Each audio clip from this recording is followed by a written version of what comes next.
House will come to order.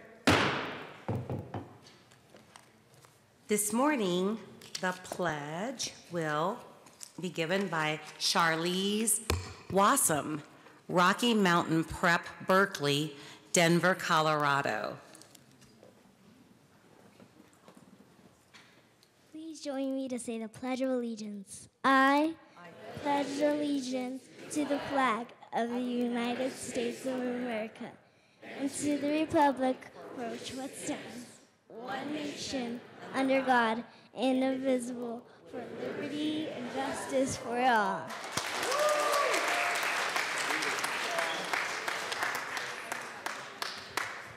Mr. Randall, please call the roll.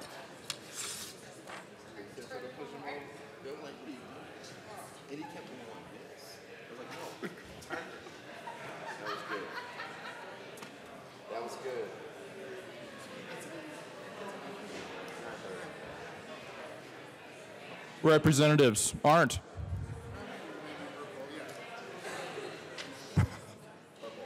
Arndt, Baisley, Beckman, Benavides,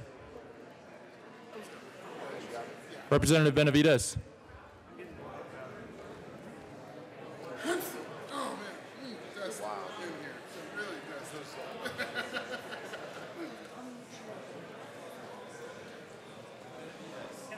Excused.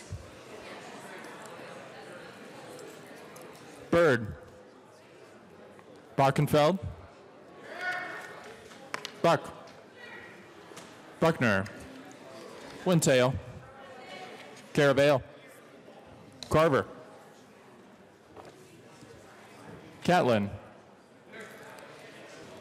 Coleman, Yes, sir. Cutter, Duran, Eskar, Exum, Froelich, Galindo, Garnett, Geithner, Gonzalez Gutierrez, Gray, Hanson, Herod, Putin. Representative Benavides is present. Putin. Okay, I'll start on my side. Excused. Humphrey, Jackson, Marquez Lewis, Kennedy, Kip, Kraft-Tharp, Landgraf, Larson, Lewis, Liston, Lontine, McCluskey, McKean, McLaughlin, Melton, Michelson Janae, Mollica,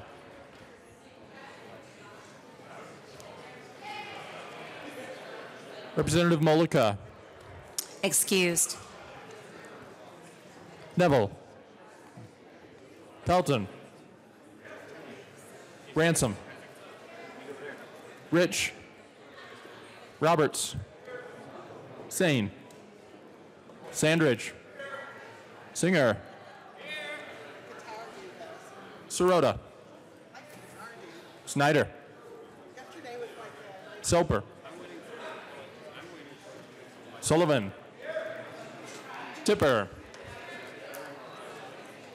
Tatone, Valdez A, Valdez D, D. Valdez, Excused. Van Winkle, Weissman,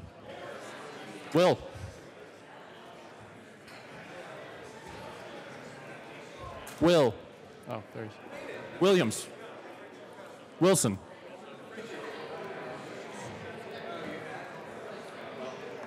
Representative Valdez D is present. And Madam Speaker Becker. Thank you.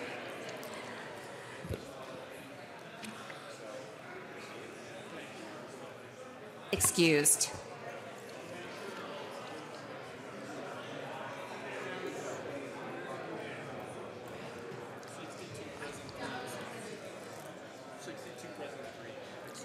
With 62 present, 3 excused, a quorum is present. Representative Kipp. Good morning, Madam Speaker Pro Tem. Good morning, It is an honor Representative to Kipp. serve with you. And it's my honor to serve with you. I move that the Journal of Thursday, March 28, 2019 be approved as corrected by the Chief Clerk. You have heard the motion that the journal be approved as corrected by the Chief Clerk. All in favor say aye. Aye. All opposed, no. Regardless, the motion passes. Are there announcements or introductions?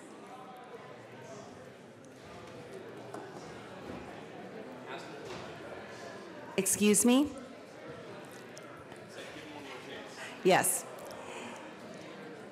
Are there announcements or introductions?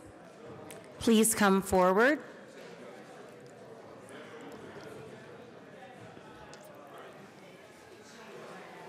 Representative Galindo.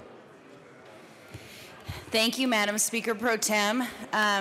We have a tribute, Mr. Randall, if you wouldn't mind reading that at length. Mr. Randall, please read the tribute. The House of Representatives convened in the 72nd General Assembly hereby recognizes Cesar Chavez Day. Cesar Estrada Chavez was born on March 31st of 1927 on a small farm in Yuma, Arizona. He left school after the 8th grade to help support his family as a farm laborer. At age 17, he joined the Navy and served in World War II. After years of discrimination and poor working conditions, Cesar Chavez dedicated his life to improving the plight of farm workers. He formed what would become the United Farm Workers of America, demanding higher wages and helping farm workers win equal rights and fair treatment through the principles of nonviolence. He used tactics such as boycotts, marches, strikes, and fasts to bring attention to the struggles of farm workers and the need for better pay and safer working conditions. The members of the Colorado House of Representatives pay honor to a man who devoted his life to the dignity and equal treatment of millions of farm workers and observe March 31st of 2019 as Cesar Chavez Day. On requests of Representatives Galindo, Benavides, Buenteo, Caraveo, Duran, Gonzalez Gutierrez, Jarquez Lewis, Tipper, A. Valdez, and D. Valdez, given this 29th day of March 2019 at the State Capitol in Denver. Representative Galindo. Thank you, Madam Speaker Pro Tem. It's my honor to present this tribute today. As we all know, Cesar Chavez played a huge role not only in Latino rights, but also in labor rights. He stood up for the workers to ensure equal and fair treatment and equal and fair pay. And so that's something that we are still facing today. And I'm glad to continue his service and along with my fellow representatives who are up here. I know we are all honored to honor him as well for the work that he did. You know, we're still in a struggle today, and it's important that we continue his fight, we continue his legacy. The work that he did, along with Dolores Huerta, is very important to note, and his work is proof that we are all up here, so thank you. Representative Benavides.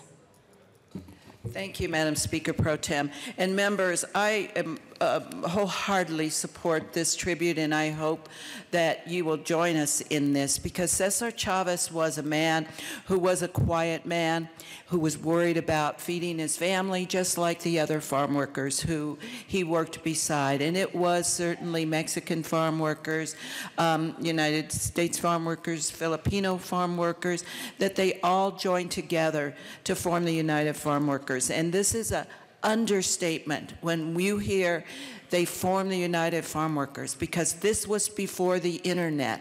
This was a group of farm workers who were paid so little, that had so little money for themselves and their families, that they managed to marshal a legion of people that would work for their cause across this country and across the world by paying people $5 a week.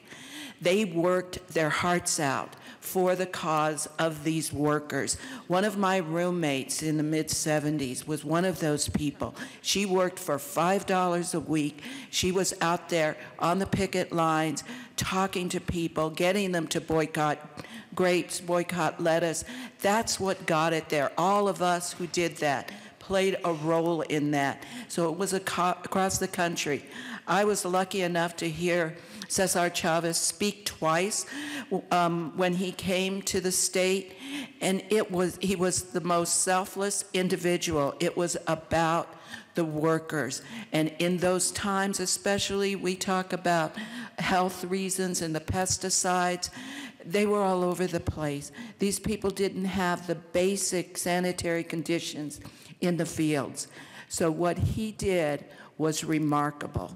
And that's why he should be honored. And please join us in this tribute of a great man. Thank you. Thank you.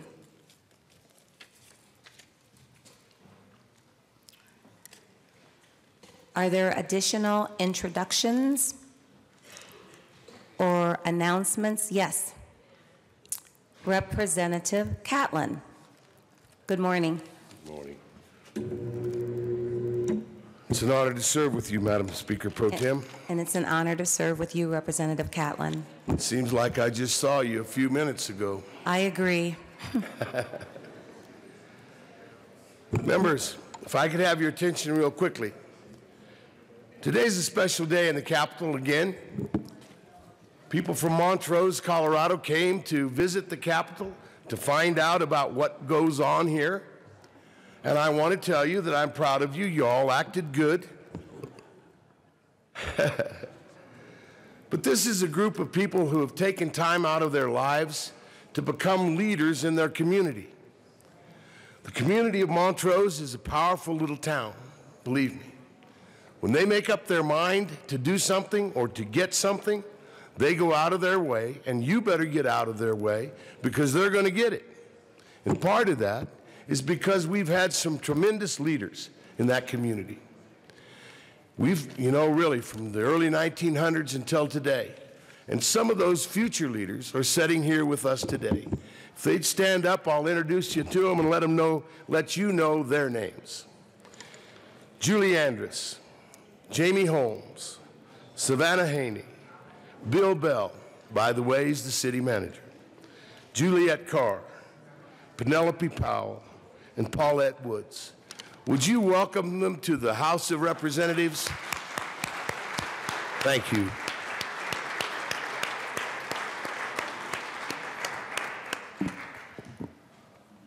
Welcome to the House of Representatives. Representative Valdez. Thank you, Madam Speaker Pro Tem. And members, not only recognizing Cesar Chavez Day, along with recognizing National Vietnam War Veterans Day today, too. And I just want to say welcome home and thank you to all our veterans for your service and all that you do. Thank you. Thank you. Representative Singer. Thank you, Madam Speaker Pro Tem. Public Health Care and Human Services Committee, I've got good news and bad news. The good news is we will not be meeting today. The bad news is we will not be meeting today, and I'll miss y'all.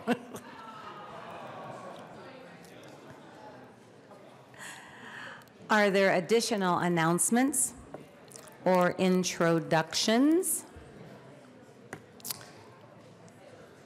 Going once. Going twice.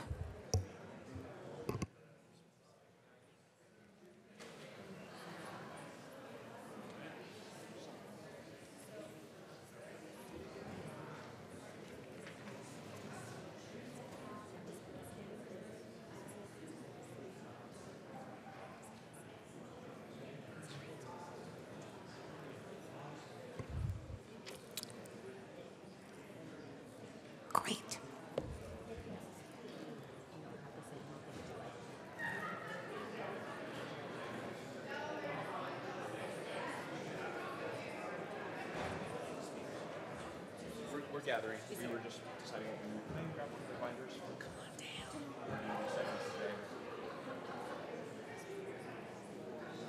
Chair? Hmm? Are you going to chair? No, I'll find the time. So we just did. We're just about to start. We're just about to start thirds, yes.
Okay.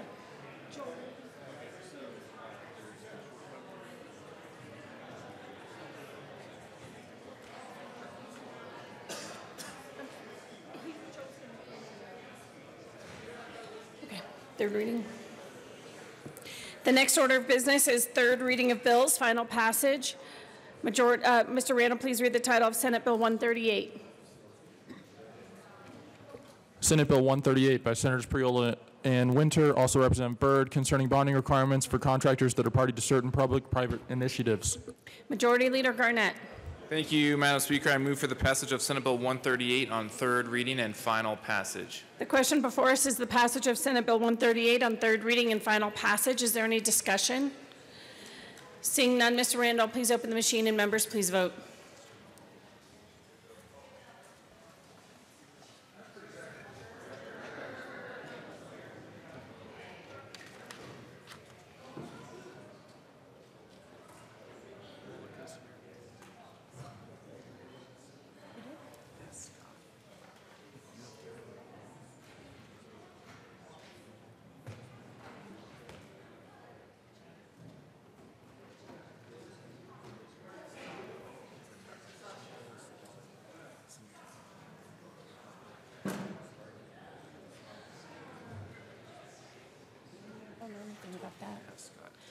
Representative Geithner, there we go. Mr. Randall, please close the machine. With 54 aye votes, 11 no votes, Senate Bill 138 is passed. Co-sponsors.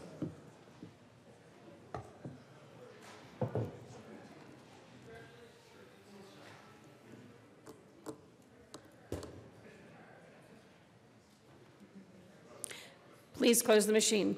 Mr. Randall, please read the title of House Bill 1183.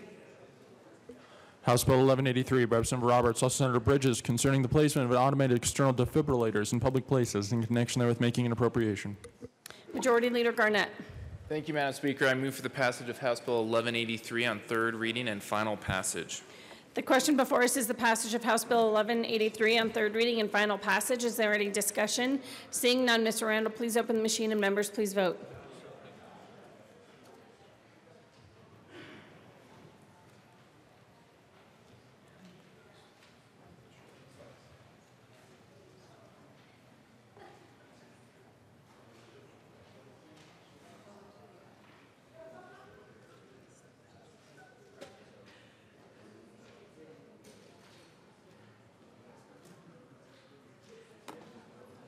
Please close the machine. With 48 aye votes, 17 no votes, House Bill 1183 is passed. Co-sponsors.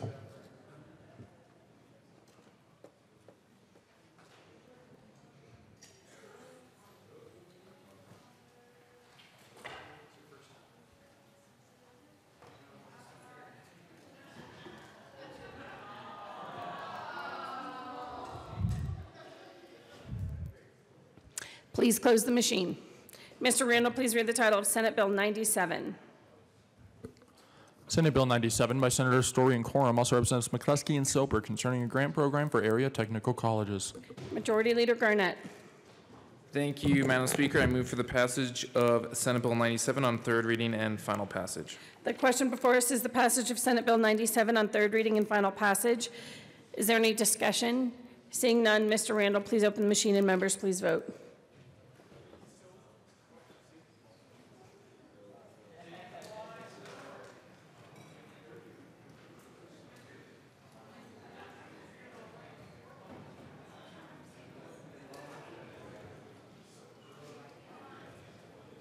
Benavidez. Please close the machine. With 65 aye votes and no votes, Senate Bill 97 is passed. Please, Mr. Randall, co-sponsors.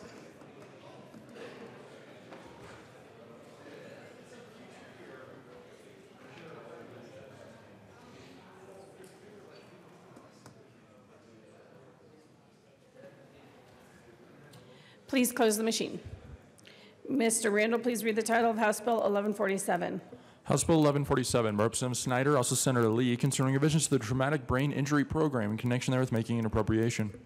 Majority Leader Garnett.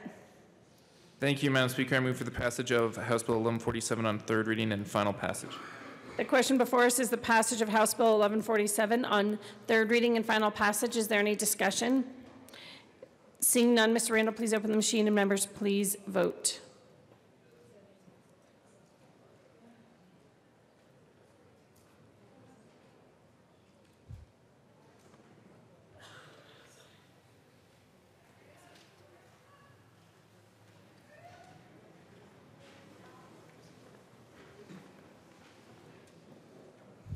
Hanson Bockenfeld. Please close the machine. With 49 aye votes, 16 no votes, House Bill 1147 is passed. Co-sponsors.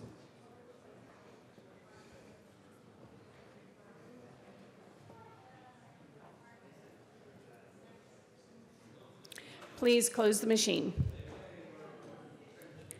Mr. Randall, please read the title of House Bill 1090. House Bill 1090 by Representatives Gray and Van Winkle, also Senators Gonzalez and Hill, concerning measures to allow greater investment flexibility in marijuana businesses.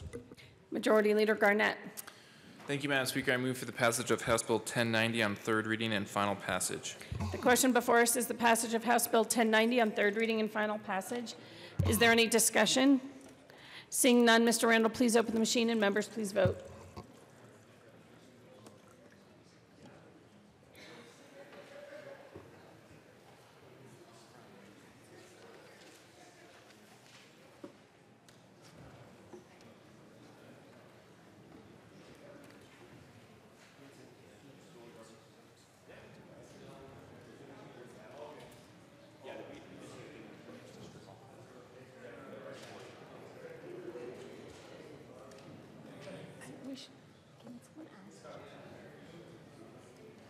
Please close the machine. With 54 aye votes, 11 no votes, House Bill 1090 is passed.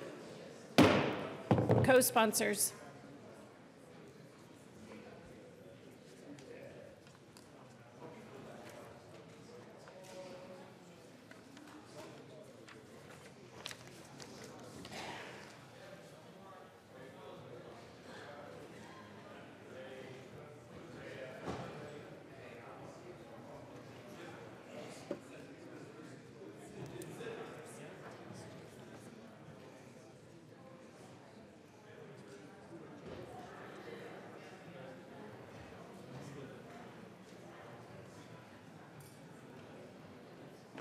Please close the machine.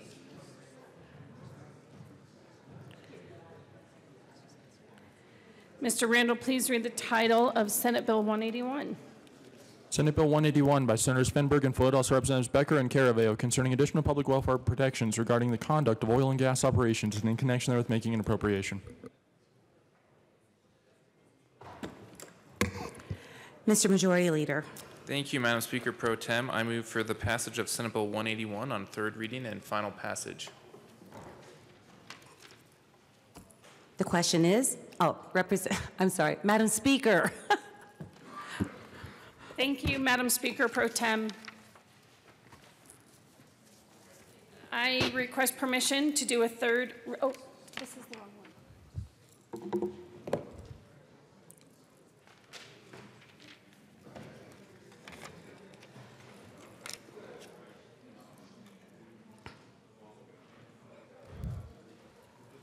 I request permission to do a third reading amendment.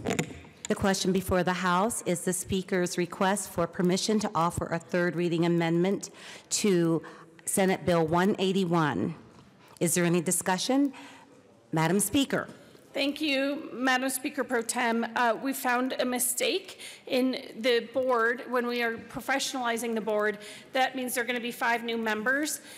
The COGCC staff asked that we stagger the initial terms instead of having them all start and end at the same time. So the amendment says that the initial terms of 2 members are 2 years, so that not everyone starts and ends at the same time. And I ask for an aye vote on permission for third reading amendment. Thank you. The question before the House is the Speaker's request for permission to offer a third reading amendment to Senate Bill 181. Is there any discussion? Seeing none, Mr. Randall, please open the machine.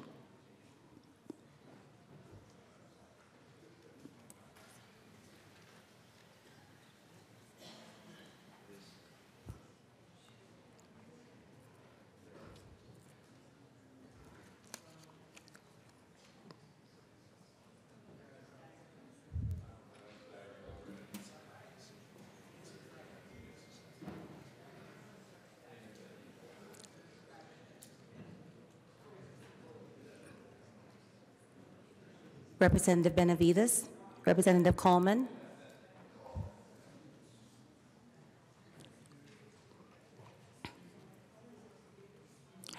Coleman excused.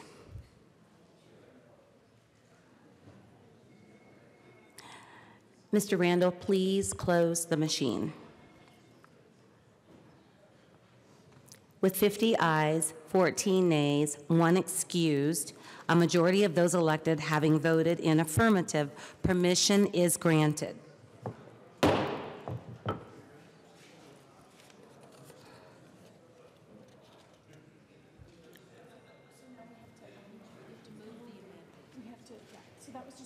Okay, thank you.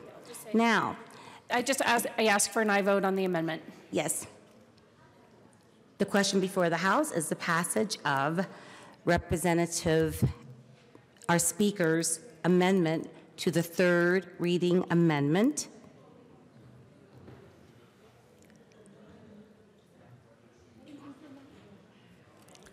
Apparently I didn't move the amendment. I move Amendment L180.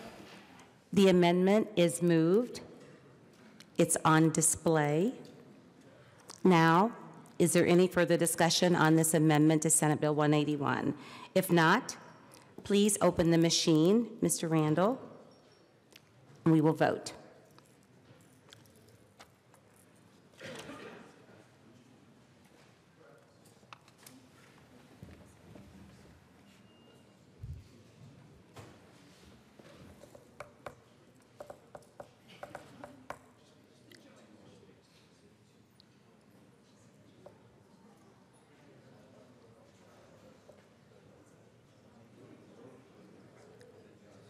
Mr. Randall, please close the machine. With 50 ayes, 14 noes, 1 excuse, the amendment is passed.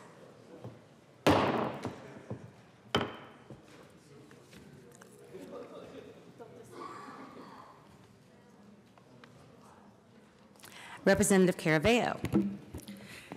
Thank you, Madam Speaker Pro Tem. It is an honor to serve with you. And it's my honor to serve with you, Dr. Caravello.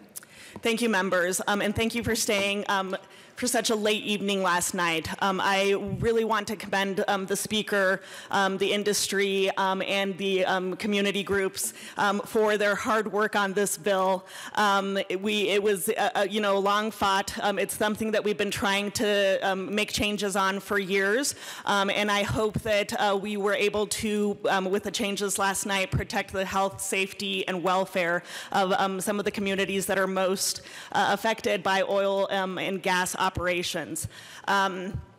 I know that for many of you this was a difficult vote. I will assure you that we will continue looking at this. It is not by any means our intent to completely eliminate an industry from the state of Colorado, but I think that we also have to prioritize the health of our fellow Coloradans. And so I thank you all for the time that you took last night and the consideration that you all took on the measures that we discussed. I know that I continued to receive many emails, texts, and messages via social media last night asking that we continue to work on this bill and really balance the two sides. So I thank everybody for their understanding and for their hard work, and especially the speaker for all of the time that she put into this. Madam Speaker. Thank you, Madam Speaker Pro Tem. Thank you, members. This has been a long road on this bill. I know it seems like it's the past 28 days of having this bill actually introduced has created some inflamed feelings. I hope we did work for everyone last night that will move this issue forward, but also put it to bed. There are important changes in this legislation for Colorado communities, for people in towns who have felt like they've not had a say in oil and gas. There are some things we've wanted to do for a long time, addressing orphan wells and forced pooling, and changing the mission of the COGCC to consider more directly health, safety, welfare, and the environment. I know it's been a struggle, but I think that these changes are important, necessary, and reasonable. I ask for an aye vote. Thank you. The question before the House is passage of Representative Sane. I thank you for your indulgence, Madam Speaker Pro Tem. Members, before we take a vote on this bill, I'd like to tell you about some emails I got last night. I'd like to tell you about some words from some of our fire chiefs. But in particular, one of the emails last night I received from a citizen was, I woke up this morning to find that the Sane amendment to SB 181 failed last night, and I'm extremely disappointed. This amendment would have given the people of the state of Colorado a chance to vote for this highly controversial bill. SB 181 has the potential to economically destroy Colorado, and the loss will not come just from oil and gas companies choosing to pursue new wells in other states, which will result in the loss of oil field jobs. The bill will ultimately lead to a loss of jobs needed to support those oil and gas pads, whether that is the supply line or support industries or the local mom and pop businesses that provide clothing and meals to workers. We've asked you to previously slow the bill down and take the time to really understand the full impacts of this bill, and I'm asking you again to please vote no on Senate Bill 181. This is Virginia Brown in Whitewater, Colorado. People all over the state were watching the debate last night. And what this bill still achieves is not public safety, but a depression of our economy, and it will affect the entire state of Colorado. The Weld County Fire Chiefs Association represents over 20 fire department agencies within Weld County, Colorado. They are specifically authorized by Colorado Revised Statutes Title 32. They're charged with the safety, well-being, and risk reduction of general public and the communities at large from the threat of fire, explosion, release of hazardous materials, as well as all other hazards. These duties conducted in Weld County, which produces 89% of Colorado's crude oil and 40% of its natural gas, from its 21,000 plus wells safely each and every day. The fire chiefs have noted that as public safety providers, they utilize their experience, technical resources, and firsthand knowledge in this regard. They want to say we may be as bold to say the most significant in the state and arguably the nation. Our research and experience have identified oil and gas industry as the safest of all target hazards we currently manage today, and by the orders of magnitude under existing state and local regulations already in place. Specifically, this industry has improved the safety culture of our communities, as well as our resilience with significant economic impacts to our budget and in turn our emergency operations. As safety was named as the purported cornerstone of Senate Bill 181, many of us here in Weld County, the primary location of the oil and gas industry of Colorado, were never contacted or queried. There has been no dialogue about the actual dangers or concerns by those who are responding to these risks in our communities where most of this industry is working. It seems as though some inquiry, consultation, and outreach by Senate Bill 19-181 legislation authors and other legislators would have been prudent before drafting and certainly after the bill has been introduced. Given the lack of responsible expert input, palpable rush to the legislative process, and the significant negative financial impacts to our communities, the Weld County Fire Chiefs Association formally opposed Senate Bill 19-181. We also respectfully request support and alliance of the Colorado Fire Chiefs Association and all emergency services on this critical issue. On any issue as large as this, one could severely impact a significant part of the great state of Colorado. Opposition to this bill is crucial. Jeremy A. Young, President of Weld County Fire Chiefs Association. Some of the most professional firefighters in the country live in Weld County, Colorado, and they were never contacted. There's only one problem about this process where this bill was rushed through, and it was rushed through. There are so many consequences that we probably won't find out until it's already passed. I was contacted by a mayor in Weld County who said the developer's pulling out regardless because of the uncertainty in SB 181. I was contacted by a realtor who has turned down on a very large $3 million real estate deal because an oil and gas company is leaving the state. It's already happening. That alone should give us pause, regardless of what changes were made to the bill, and I respectfully ask for your no vote. Madam Speaker.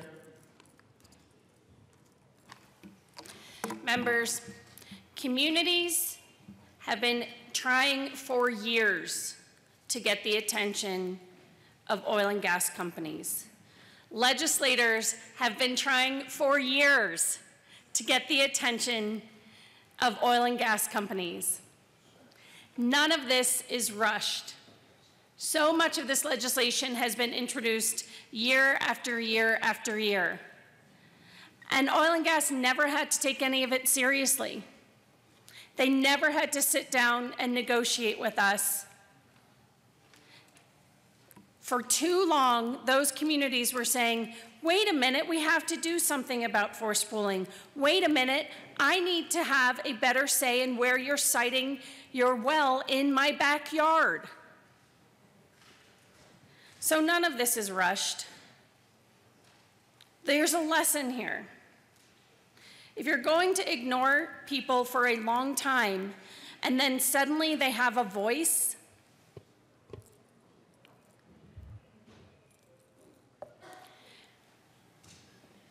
maybe you should have been paying attention the whole time.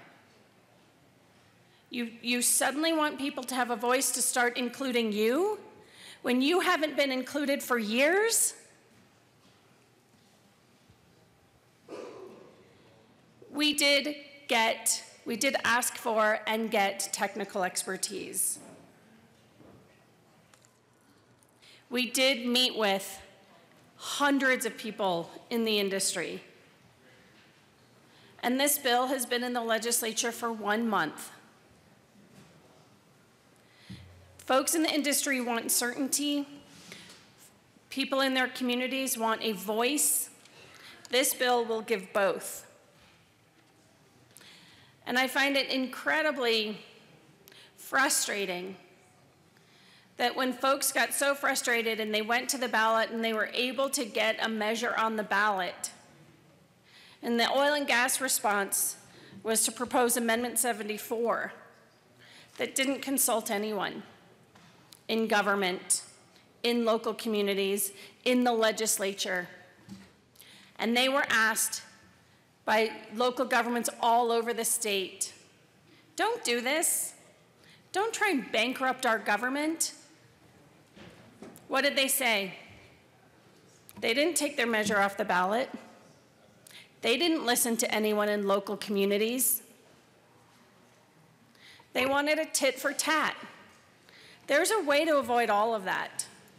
If folks move forward and say, from now on, wow, here's an issue that's coming up in oil and gas siting.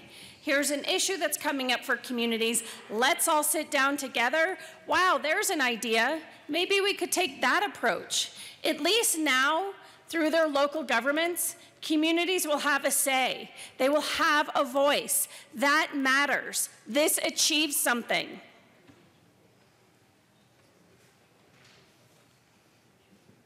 Even these common sense bipartisan proposals, orphan wells, shouldn't industry be responsible for cleaning up its own wells? And we couldn't get anything done. Because, you know, why do something if you don't have to? That has got to change, and this bill changes that. 2 people died because we didn't have better rules around flow lines.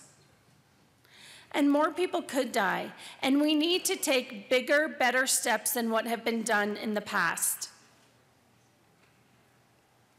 That's a simple change in this bill around flow lines. It's a simple change in this bill around orphan wells. It's a simple change in this bill around forced pooling. It's a simple change in this bill around local control. It's a simple change in this bill around air quality. It is well documented and well known that oil and gas drilling is a major contributor to greenhouse gases. And that has a broad effect across the state. It matters to clean that up. We continually have to be taking steps further and further to clean up our air quality. There shouldn't be any opposition to that. No one goes around saying, I think dirty air is okay, let's not do anything about it. But we were stuck. And so this bill changes that. And the most basic thing that applies to every other regulatory body, that the regulatory agency regulates, they don't promote. The industry is big enough and smart enough to promote themselves. They don't need our help. These are simple changes that matter to a lot of people, and they will not bring the industry down. They will not, because those local governments aren't going to push them out of their communities, and they can't, under this bill, just arbitrarily. It has to be a health and safety, welfare, or an environmental concern. And doesn't that make sense? Doesn't it make sense to say, hold on, we need to do this differently because it's having too much of a health impact? There's a safety concern here. There's a documented concern around health, safety, and welfare. I mean, is anyone arguing that those things don't matter? They do. So we just want to give them a little more consideration. This bill is not intended to drive the industry out, and it won't drive the industry out. Testimony after testimony, email after email that I got saying this is going to destroy the industry, no one ever explained how. The big concern that industry has is a lack of certainty. What happens if there continues to be ballot measures for industry, against industry, and we can't pass anything? That's uncertainty. That drives investment away. We need to settle the issue. We need to give communities a better role. We need to make oil and gas drilling safer. We need to have the industry responsible for their own cleanups. We need to have folks who are about to have their minerals taken without their consent, give them a better role in that. And we need to be more protective of air quality, and this bill does these things. I'm sorry that people feel like it's an attack on them. We don't want that. I don't intend that. But for a long time, people have been saying, I don't have a say in this, and it's going in my backyard. Doesn't that matter too? And there's a simple solution. Sit down and work together. Sit down and say, oh, okay, gosh, you're not liking this. Let's work together. And we've been trying for years after year. So I support this bill wholeheartedly. It is going to make real change in the industry, but it's not going to drive it out. It's just going to create a better process for communities, make industry more responsible for some of their actions, help clean up our air. I ask for an aye vote. Representative Bockenfeld. It's an honor to serve with you, Madam Chair. Speaker Pro Tem. Thank you, Representative Bockenfeld. Respectfully, Madam Speaker, I have to disagree with you wholeheartedly. You did not create certainty for the industry. This bill had created a great deal of uncertainty. This bill will bring the industry down,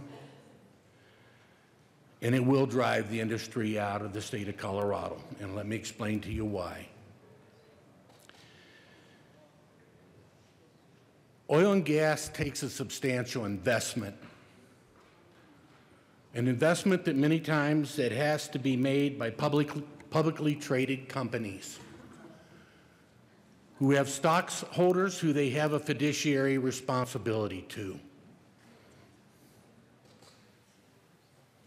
What we've done here is we've created an oil and gas policy in the state of Colorado that has absolutely no consistency. It gives the control to the various counties. And I guess if I was sitting as a chief executive office of an oil and gas company responsible to a board of directors and the stockholders, and I was evaluating the risk that it would take to make an investment in the state of Colorado's oil and gas industry today, here's what I would see. I would see a board of county commissioners where you can change one seat and the whole philosophy of that county could change. One seat. And they could go in and revise their oil and gas policy.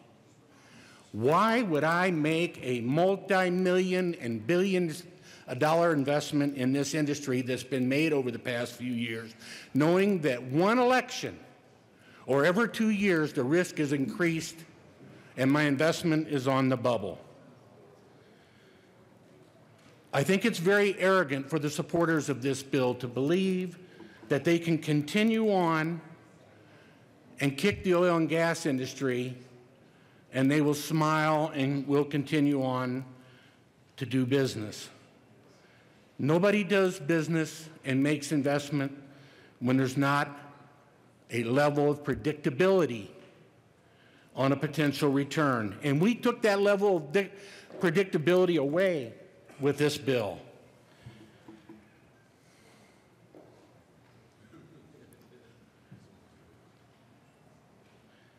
I asked for a no vote on the bill because our severance tax is going to drop drastically. And Weld County is going to get hurt substantially. We talked in committee about what keeps the revenue in Weld County up on oil and gas taxes, and it's about the curve. When you drill a well, that production curve falls off substantially. And if you want to put a moratorium on Weld County, and they're not bringing new wells on to keep that production curve up, you have just took one of the richest counties and richest assets that we have in this state to its knees. And you will take it to its knees. We can't even get reports delivered to this legislature explaining to people what impact this bill's having. That was put as an amendment last night, and it was thumbed down because you don't want the data. You don't want the data to know that you're driving out this industry and what financial impact it's going to have on this state. And by golly, I guarantee you, several of my colleagues and myself are going to hold you accountable for what you did. I ask for a no vote. Representative Jaquez Lewis.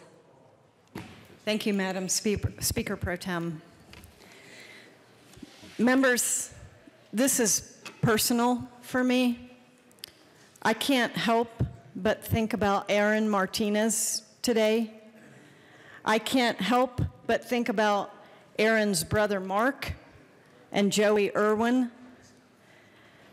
This is personal for me.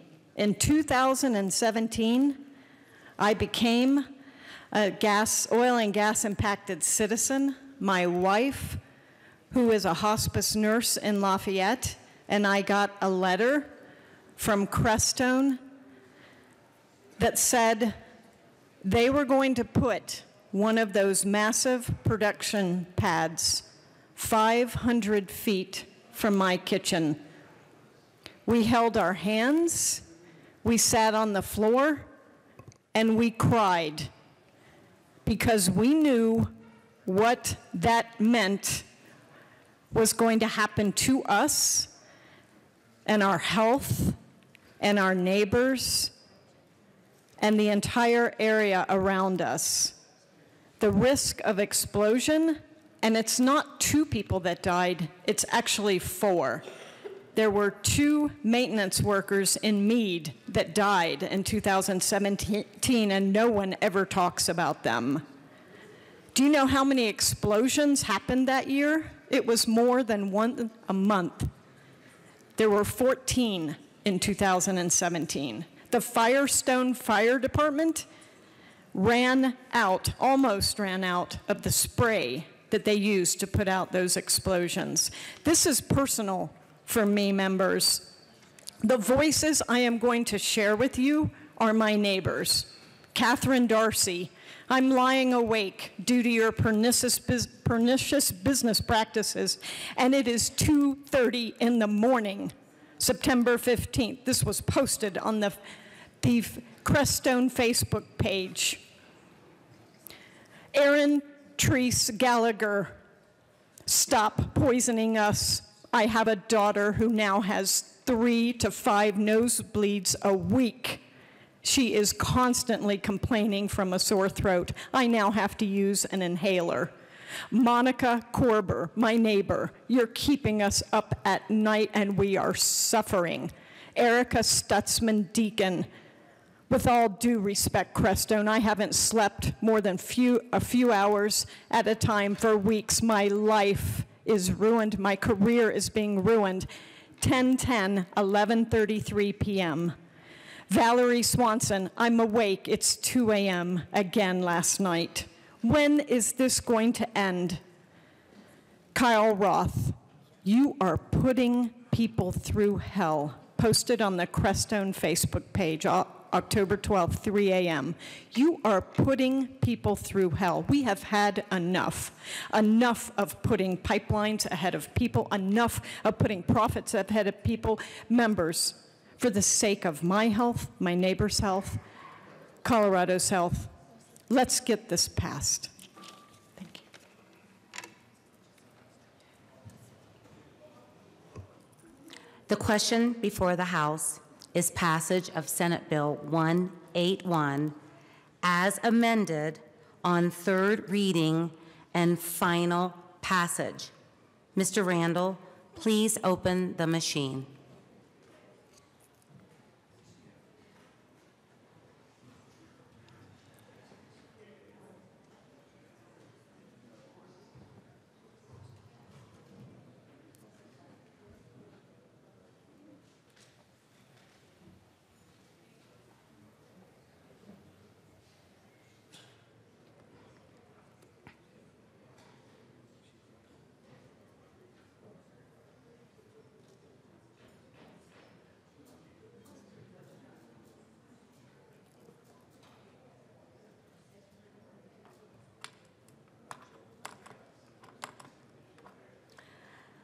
Mr. Randall, please close the machine. With 36 ayes, 28 nays, 1 excused, a majority of those elected have voted in the affirmative, and Senate Bill 181 is passed as amended on third reading and final passage. Co-sponsors, please open the machine.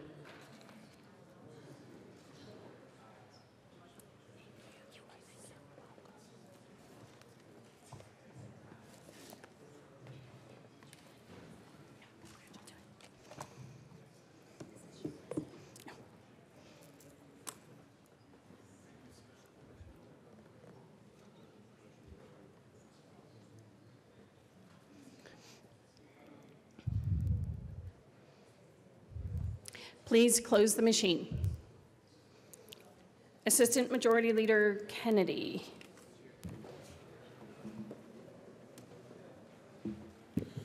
Oh, Majority Leader Garnett. Thank you, Madam Speaker. Members, we are going to do a quick special orders calendar for the bills that are ready to go today. I know many of you are continuing to work on your bills that are currently on the second reading calendar. And so the Assistant Majority Leader has gone through and identified 4 bills that we can get done today. And so with that, thank you, Mr. Assistant Majority Leader. I move that we create a special orders calendar on Friday, March 29th at 10:03 a.m. of the following bills: House Bill 1218, House Bill 1003, Senate Bill 141, and House Bill 1211. Seeing no objection, those bills will be made special orders calendar according to the Majority Leader at 10:04 a.m. Representative Buenteo.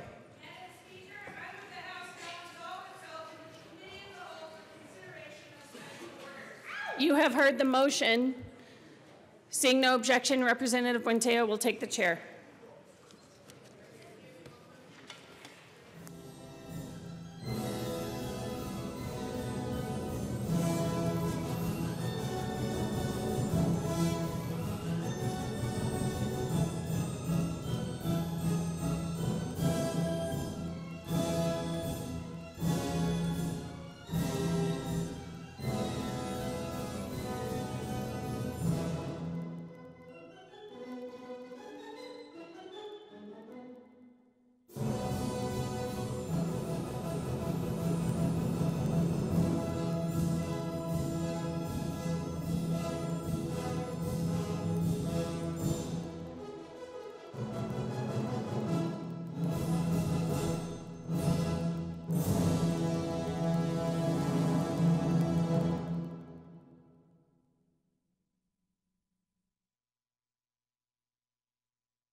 The committee will come to order.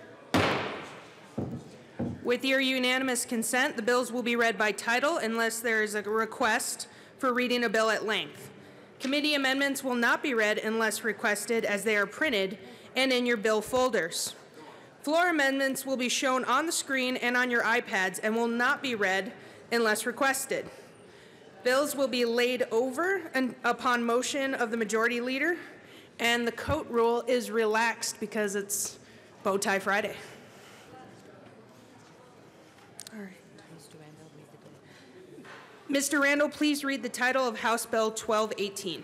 House Bill 1218, Representative Roberts, concerning the Colorado Water Conservation Board's authority to use water the water right owner voluntarily loans to the board for in-stream flow purposes. Representative Roberts. Thank you, Madam Chair. I move House Bill 1218 and the Energy and Environment Committee report. To the Energy and Environment Committee report.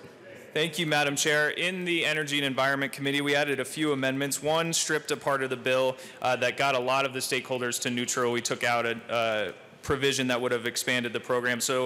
And we also added amendments to make clear that you still have to reapply for an extension of your in-stream flow right every 10 years, and an amendment to make it clear that you can only do this for 3 consecutive years. I'd ask for an aye vote. Thank you, Representative Roberts. Is there any further discussion on the Energy and Environment? Representative Catlin.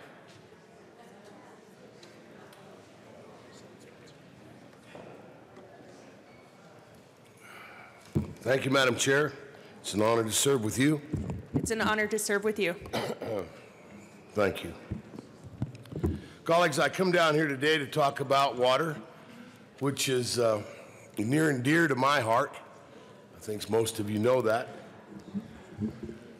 This piece of legislation is... We're on the committee report. Oh, you're on the committee report. Watch out. I got nothing to say. Thank you, Representative Catlin. Representative Landgraf. Thank you, Madam Chair. Sorry, I was running. I move that we move this bill to the Rural Affairs and Agriculture Committee. And I will tell you why. Okay, so for some unknown reason, this bill came to Energy and Environment, and it became pretty obvious during testimony that there was only... Oh. Okay, so wait. Okay, sorry, I'll be back. Yes, we're on the committee report. So, is there any further discussion on the Energy and Environment report? Seeing none, the question before us is the adoption of the Energy and Environment Committee report. All those in favor say aye. Aye. All opposed, no. No. The committee report passes. To the bill. Representative Roberts. Thank you, Madam Chair. Members, I'm proud to bring forward House Bill 1218. What this bill does, is, especially after the committee report and the amendments we made in committee, is expand on a program that already exists in Colorado law that's working very well. As many of you know, we are having drier and drier summers. Our water resources are scarce but incredibly valuable. It's probably the most valuable resource we have in this entire state.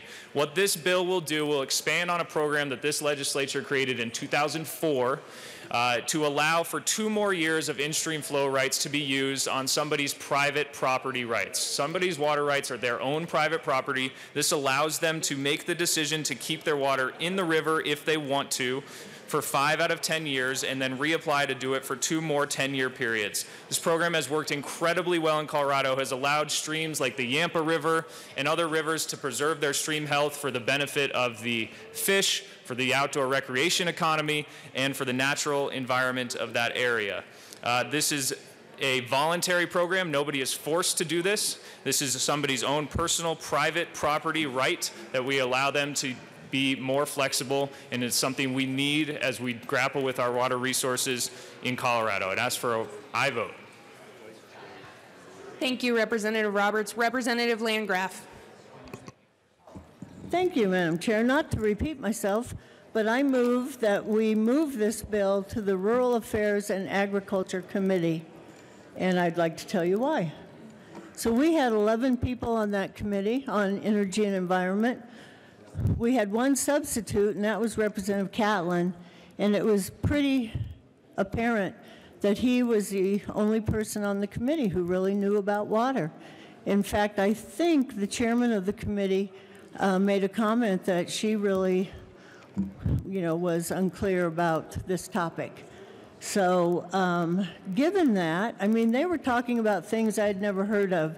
They were mentioning calling up water, and I had no clue. So I don't have a problem with the bill, but I do believe that the bill should get an appropriate hearing in front of people who know what they're talking about, people who can actually address the issues that came up, all of which may have had excellent reasons, but under the circumstances, this bill really was not heard properly. I ask for a yes vote. Thank you. Representative Wiseman. Thank you, Madam Chair. Members, I ask for a no vote on the motion. The bill was heard in the Energy and Environment Committee, of which I am a member, and which is constituted by leadership of both parties of people with an interest in and knowledge about energy and environmental issues. It's true that I represent a district that would be mostly accounted suburban, but my city, Aurora, has water rights in 3 different basins, and I've made it a point to learn about that and water law in Colorado for years. And I think all of us represent our district first, but we also do strive to represent the entire state and to be cognizant of issues bearing on the entire state, even parts that we don't personally live in and most directly represent. I happen to have studied water law formally at law school. I happen to know something about in-stream flows and calls and seniority and the prior appropriation system in Colorado. And I think other members of the committee do too, notwithstanding where we live and what district we represent. So I think the allegation that there was not adequate expertise on the committee is off base. And I ask for a no on the motion to move it to another committee. This was vetted in committee. It was amended in committee pursuant to stakeholder work, and I commend the sponsor for that. I think the appropriate thing for us to do is have a vote here. Representative Liston. Thank you, Madam Chairman. Members, I stand up here in support of Representative Landgraf's motion to move this bill to the Rural Affairs and Agricultural Committee. Let me tell you my reasons. I sit on the Energy Environment Committee, and with all due respect to my colleague, Representative Weissman, whose opinion I do admire and generally support, but with all due respect, while he knows something about water, I suspect that he and most of us on the committee know little about the real intricacies of water. It's one thing to know some of the generalities, but it's another thing to be a real water expert. And when I look at the makeup, and this includes me, of the 11 members on the committee, save one of us is only from represents rural Colorado. The rest of us, including me, represents urban or suburban interests. And these water issues, specifically as this bill pertains to, mainly deal with Western Slope water issues.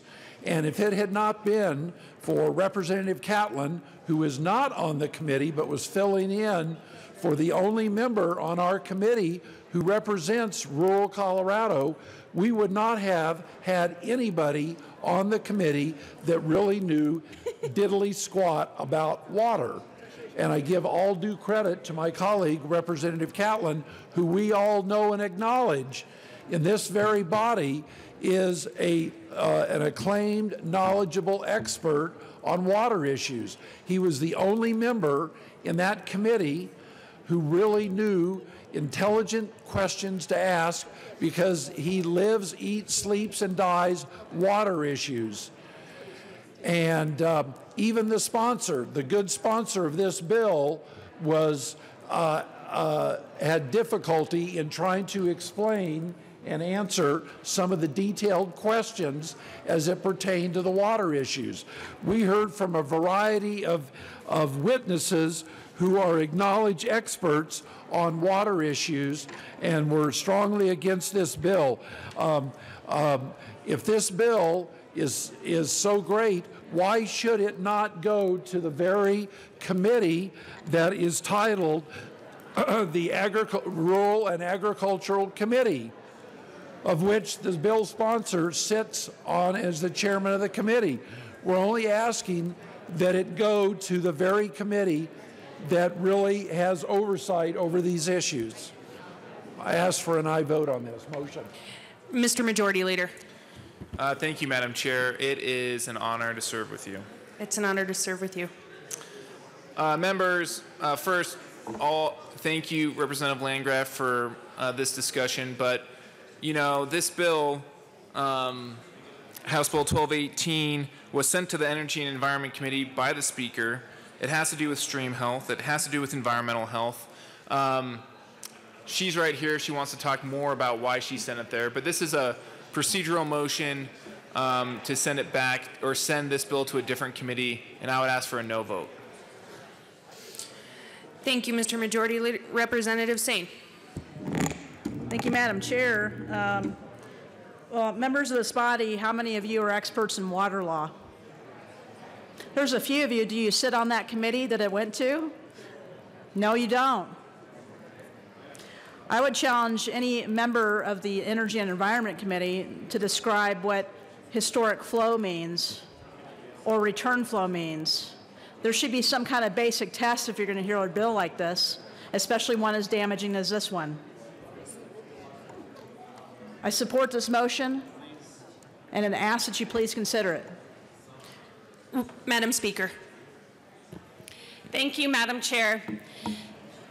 I know a little something about water law.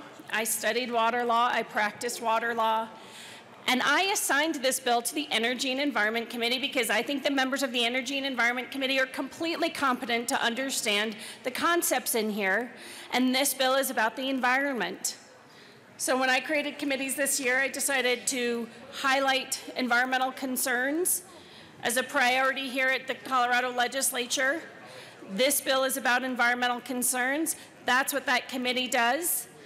And that's my authority as the Speaker. I ask for a no vote on this motion. Representative Liston. Thank you, Madam Chairman. Well, members on the committee, I'll tell you how interested everybody was, save Representative Catlin. Nobody on the other side of the aisle and our side asked any questions of the witness. They didn't know what questions to ask, and quite frankly, neither did we, because we are not water experts. Nobody asked any intelligent questions. Maybe how to spell water, but nobody could ask an intelligent, decent, informed question about this important bill, because we were not the appropriate committee to be on it. The Ag and Rural Affairs Committee is the appropriate committee. If you look at the makeup of that committee, you'll see that there are people who have extensive backgrounds in agriculture and water issues. They are the ones that should be voting on this bill. Representative Catlin. Representative Williams. Thank you, Madam Chair. I move L008 and ask to be displayed.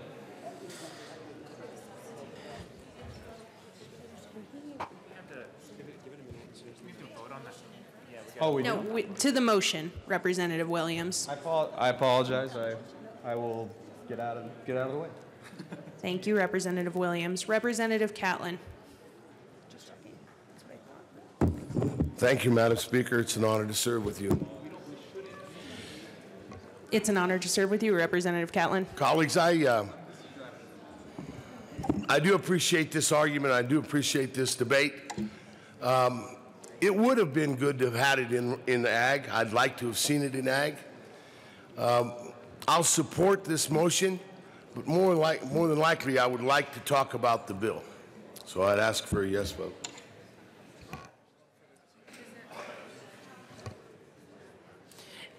Representative Landgraf. Thank you, members. I understand the Majority Leader's request, but I want to make something clear. I'm not up here to complain about the bill or to speak against the bill, because I really can't do that. I don't know anything about the bill. I did ask questions on one topic, and I'll bring that up later, But what I know about water is basically you walk to the tap, turn it on, and I expect it to be there. I heard things, it was like listening to a foreign language. It might as well have been. I did learn some things, but I really couldn't repeat them. Inflow, outflow, calls, what? See, I don't even know what she's talking about. And that's my point. I'm not bringing this up as a political ploy or as some kind of a game or to kill the bill or damage the bill. I just honestly believe the bill should be heard by a group of people who know what's going on. And that clearly did not happen in this committee. And I hate to say that we're all a bunch of dummies, but I think on water, we were a bunch of dummies. We just didn't get it. And this bill deserves to be understood. Thank you, Representative Landgraf. Is there any, Representative Arndt? Thank you, Madam Speaker. So, I don't know, I know a little something about water. I don't know, there's always more to learn. But sometimes water bills do go to committees that are not the Rural Affairs and Ag Committee, or formerly the Ag, Livestock and Natural Resources Committee, for different reasons. For instance, Senate Bill 36 was a very technical groundwater bill, and it had to do with an appeals process that's with the Groundwater Commission. That bill went to Judiciary. We spent about 8.5 hours educating the Judiciary Committee about how groundwater works in Colorado.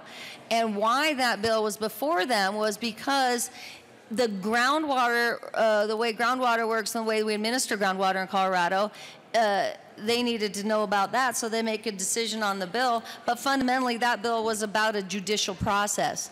So this bill, yeah, there's a lot of technical stuff about water, the Colorado Water Conservation Board, and inflow, outflow, Representative Landgraf, and all sorts of things that go beyond the tap, or tap. But fundamentally, this bill is about the environment, and so it's never a bad thing to have more water knowledge in our legislature, in different committees, and having committees learning about the technical underpinning of a bill, and then the part of the bill that pertains to the committee of reference is what you will be judging that bill on. So I hope this bill's judged on its merits, and I'm a big fan, so thank you. Is there any further discussion on the motion? The motion is before us. All those in favor, say aye. Aye. All those opposed? No. The motion fails. To the bill, Representative Williams. Thank you, Madam Chair. Now I'm going to get it right, members. I move L008 and ask that it be displayed. L008 has been moved.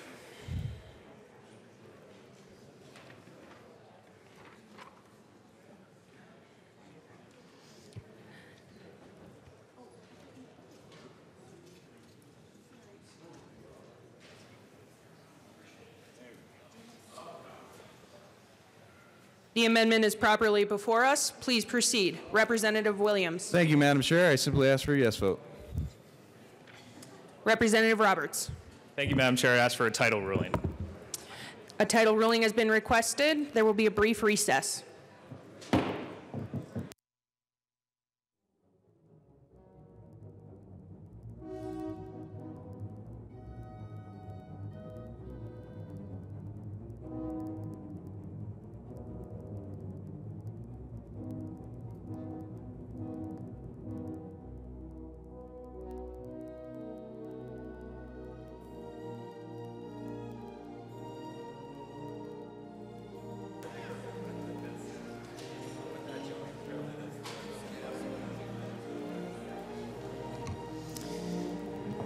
The committee will come back to order.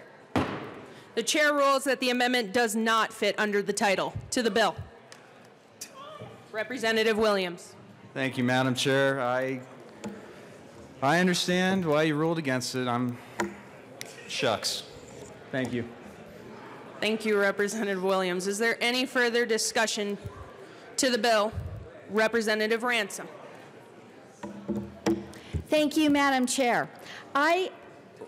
am not a water expert either. I know we have talked a lot about that, about what committee this went to, and I did not hear this in committee, but I did hear from my water district down where I live and the county that I represent. And they were very concerned about the in-stream flow rights and how this bill would extend those rights, especially to the people upstream, and that could then in turn reduce the amount of water available to people downstream later. And I recognize that there are different years that this is available, but what the people in the South Metro area have some severe concerns about this bill, because if the upstream folks using the flow rights and the loaned water in the flows that we learned about in this bill when reading it, the water could be tied up in certain years by the people with those upstream rights, and then that would have less water available to the folks downstream. So controlling water just based on where you are located on the river is different than having seniority on the inflow and having senior water rights, which that part we should all know about based on seniority and the state water engineer and assign when you were able to purchase or obtain your water rights. So having people control areas downstream by using the rights that would be available in this bill could do things like limit growth, limit land rights, limit property rights of people that are downstream that may already be expecting to have access to this water, but then with the inflow changing, that they would then not have access to the water. So for the folks that are south of the metro area, at this moment, I would strongly encourage a no vote on the bill. Representative Roberts. Thank you, Madam Chair. With all due respect to my colleague from Douglas County, everything that was just said at the mic is incorrect, both in the bill and in Colorado water law. So I know we were here late last night, but there was a committee report. We did eliminate the part that extended this water right to new geographic reaches. So nowhere in the Good Representatives District will this bill even apply. 2, this does nothing to change the prior appropriation doctrine in Colorado. This does nothing to change that. That is in our Constitution. That would require a constitutional change. This bill does not do that. This bill extends a program that already exists that has to find a finding of no injury by the Colorado Water Conservation Board. No senior water right will be injured, has never been injured because this is an existing program, and will not be injured because there's already a protection for that. So this causes no injury to upstream users, to senior water rights holders. This extends a program that already exists after finding of no injury in that particular stream. And this program does not extend to any stream reaches in Douglas County or anywhere in the South Metro area. Representative Geithner. Thank you, Madam Chair. And members, I was on the committee that actually heard this, and I think it's important to highlight some of those individuals, organizations that were opposed to this bill. The Ute Water Conservatory District, Grand Junction, they were opposed.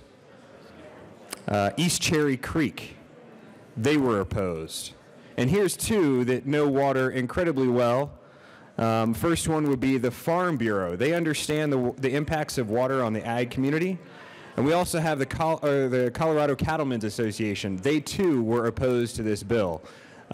Specifically, those 2 were compelling in their arguments, and I appreciated their opposition to the bill. Looking at them and their expertise on water, I would urge us all to vote no on this bill. Thank you. Representative Catlin. Thank you, Madam Chair.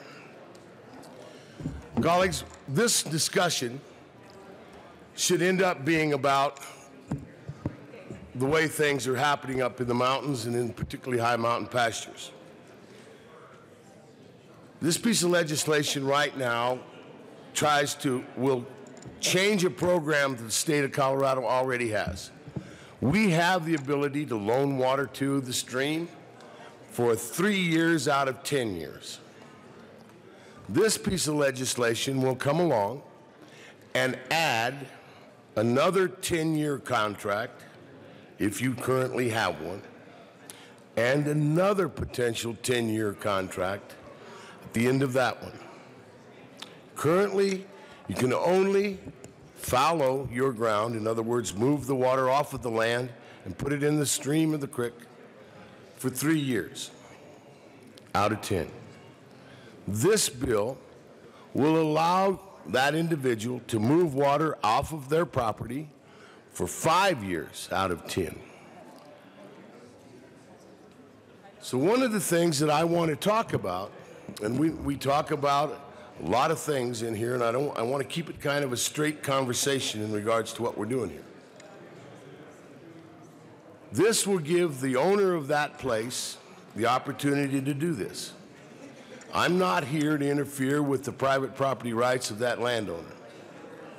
What I do want to talk about is that this piece of legislation, I would like to see have a much deeper conversation.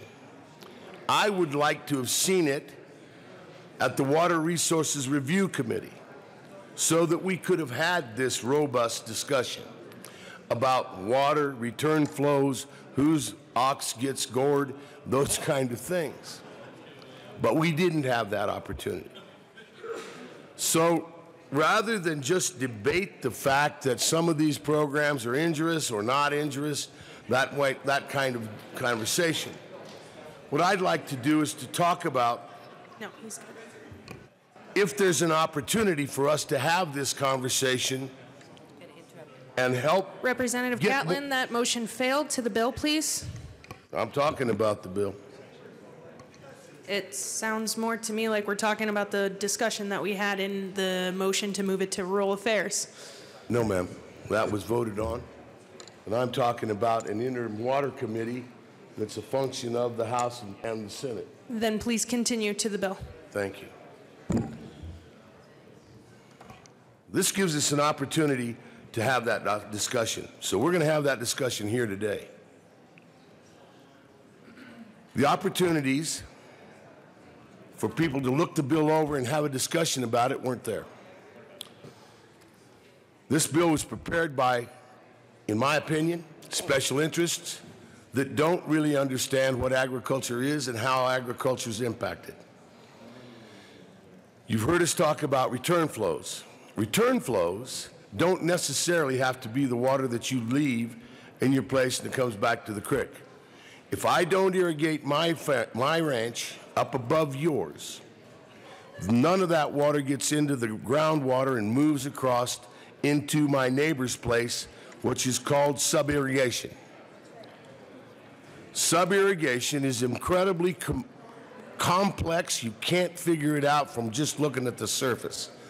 But sub-irrigation is one of the things that's keeping these streams alive late in the fall, as water percolates down through that gravel layer and starts to run out in August and September. In-stream flows keep water there during the season, maybe 120 to 180 days when the water's running strong. But sub-irrigation and percolated water is what moves through the soil structure and the strata of that ground that then seeps, so to speak, or weeps into the stream. When you see that stream fall, late fall, the water that's there primarily comes from the water that's been stored in the ground. And it's easing its way into the stream. That's one of the reasons that these high mountain pastures need to be irrigated, and irrigated deeply, in order to make a crop and also to keep that stream alive. We've changed a lot of that high mountain ground because of the fact that we started irrigating it over 150 years ago. So that ecosystem is now dependent on that water that starts to move its way through the strata and to the side of the stream. It's extremely complex. We can't discuss that. We'll never get to the bottom of it today. But it's something for us to think about. I really don't think that this bill was necessary. I don't think that we needed to extend the program to another 2 10-year contracts. Because one of the things that's happening up in the high mountains is a lot of these properties are purchased not for their agricultural value or their agricultural production, but for a trophy. If you don't need to make a living off it, you can leave the water in the river. Private property issue, and I agree with it. But it is impacting. And in order to get one of these, you have to prove you haven't injured anyone. But if you are feeling like you're injured, you have to go to water court to prove that. So I would ask for a no vote on this bill today. Thank you. Representative Landgraf. Thank you, Madam Chair. And thank you, Representative Catlin. I learned a couple more things just now. So I want to make it clear, I'm not a farmer, I'm not a rancher, I don't have an ox to gore, but I did have a question. It was the only question I really knew to ask in committee, and there may be some more people up here who can answer it. I'll bet there's some water people in this room that can answer this question. And my question was very simple.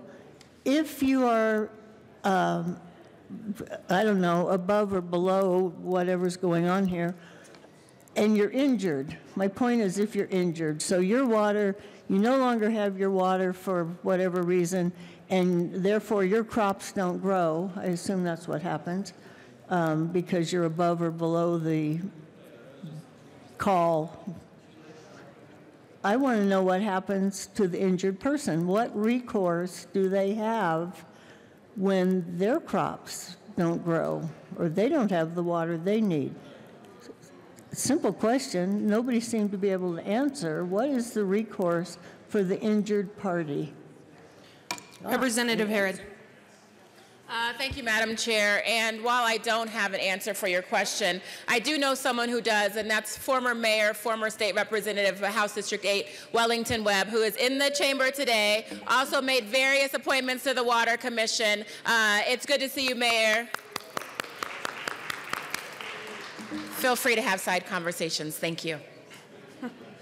Representative Roberts. Thank you, Madam Chair. I'll just briefly answer Representative Landgraf's question. As we went over in committee several times, there already has to be a finding of no injury before an in-stream flow right can be decreed. And if you are subsequently injured, you can, of course, go back to water court and have a private right of action against that person. But this program has been in existence for 15 years, since 2004, when this body created it. There has never been a case of injury like that. You have to find no injury before the in-stream flow is decreed. And we actually talked about this in committee, too, where the burden is shifted. The person who wants to have an in-stream flow right has to prove that they will cause no injury to anybody else, which is the opposite of the way things usually happen. Representative. So already a finding of no injury. Excuse me. Representative Sane. Thank you, Madam Chair. And even in light of the explanation that the sponsor just gave, there's a certain motion you need to do before a Jedi mind trick when you're trying to tell this chamber and the state of Colorado that this won't harm the prior appropriation system. I think it's something like this. This will not harm the prior appropriation system. To the bill, Representative. This will not cause injury. To the bill. I request the bill be read at length. A motion has been made to read the bill at length. Mr. Randall?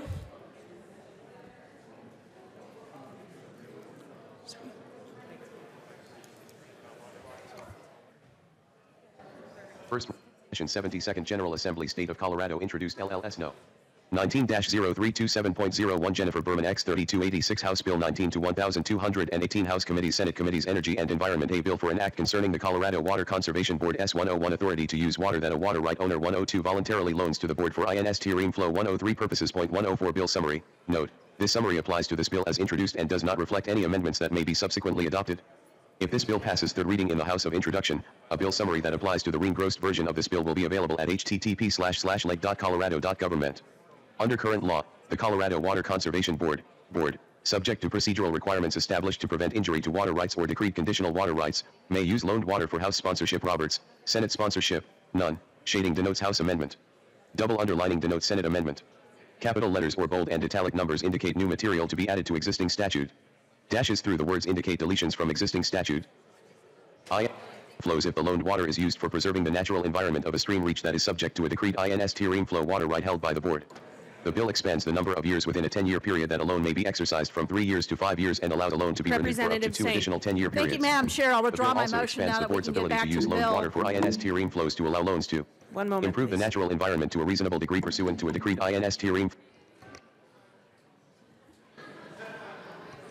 Representative Sane. Thank you, Madam Chair. If a sponsor of the bill says something, and I repeat it, then it's to the bill. Now, I'm going to continue this discussion. The discussion is on this bill with in-stream flows. Earlier, and I will present this amendment in just a moment, but earlier it was said that this bill isn't going to harm the prior appropriation system. It's not going to injure anyone downstream. Let me remind you of something. Water is supposed to flow in stream in time, place, and amount to the rightful owners. Now, I was going to challenge anybody not to Google this and come up and debate a particular amendment I have. So I'll go ahead and move that amendment, Madam Chair. It's L007. I ask for it to be properly displayed.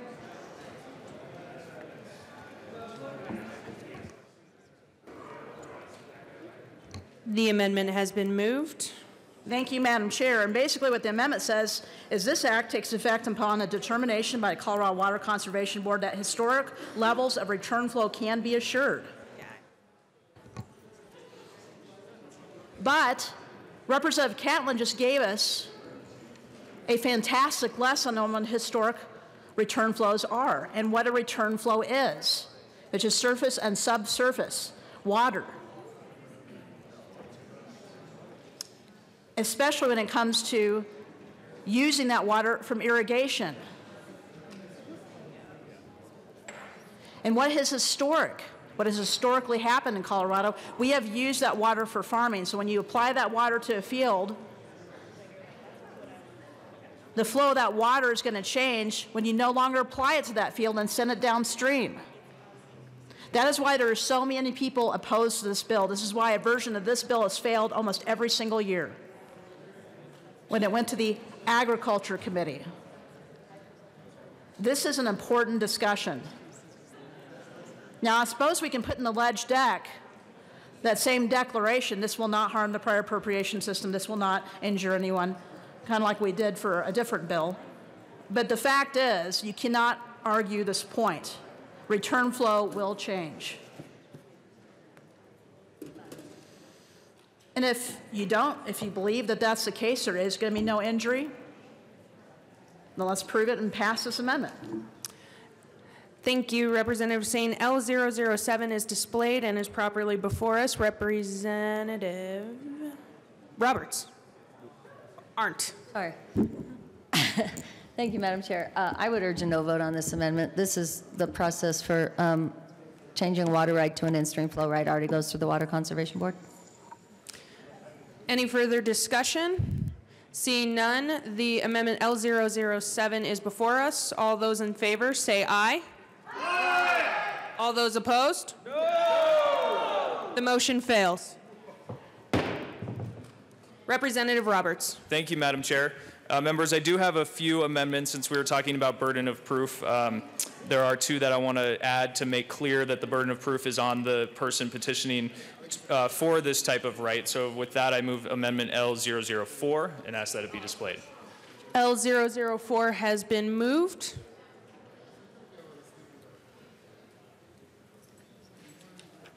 And is properly displayed. To the amendment, Representative Roberts. Thank you, Madam Chair. So this is already existing burden of proof standards, already existing in law, but this is an amendment that's been requested by several stakeholders, including Denver Water, to make it just explicitly clear in the bill that we're not changing any legal process and not going to injure anyone. So I'd ask for an aye vote. Is there any further discussion on L004? Seeing none, the question is before us. All those in favor of Amendment L004, please say aye. Aye. All those opposed, nay. The amendment passes. Representative Roberts. Thank you, Madam Chair. I move Amendment L005 and ask that it be displayed. L005 has been moved and is properly displayed. To the amendment, Representative Roberts. Thank you, Madam Chair. This is also an amendment dealing with the burden of proof and the water court administration that already exists in law, but has been requested by stakeholders to make explicitly clear that we are not changing anything in our water courts. I'd ask for an aye vote. Is there any further discussion on the amendment L005? Seeing none, all those in favor of the passage of Amendment L005, please say aye. Aye. All those opposed? The amendment passes. To the bill. Representative Soper. Oh, thank you, Madam Chair. I come from a district that definitely relies very heavy on water, as most of Colorado. And certainly my constituents reached out to me when they saw this bill, and they were very concerned and very upset because they had not been consulted ahead of time. They specifically asked that this bill be referred to one of the interim water committees so that everyone in the water community could have a chance to weigh in. That was not done. They were also further concerned on just the fact that this really just caters to a certain group of Coloradans that have these large trophy ranches, as Representative Catlin so eloquently pointed out, which is why it's important that we actually call this act really what it is. So I move Amendment L009 and ask that it be displayed. Amendment L009 has been moved.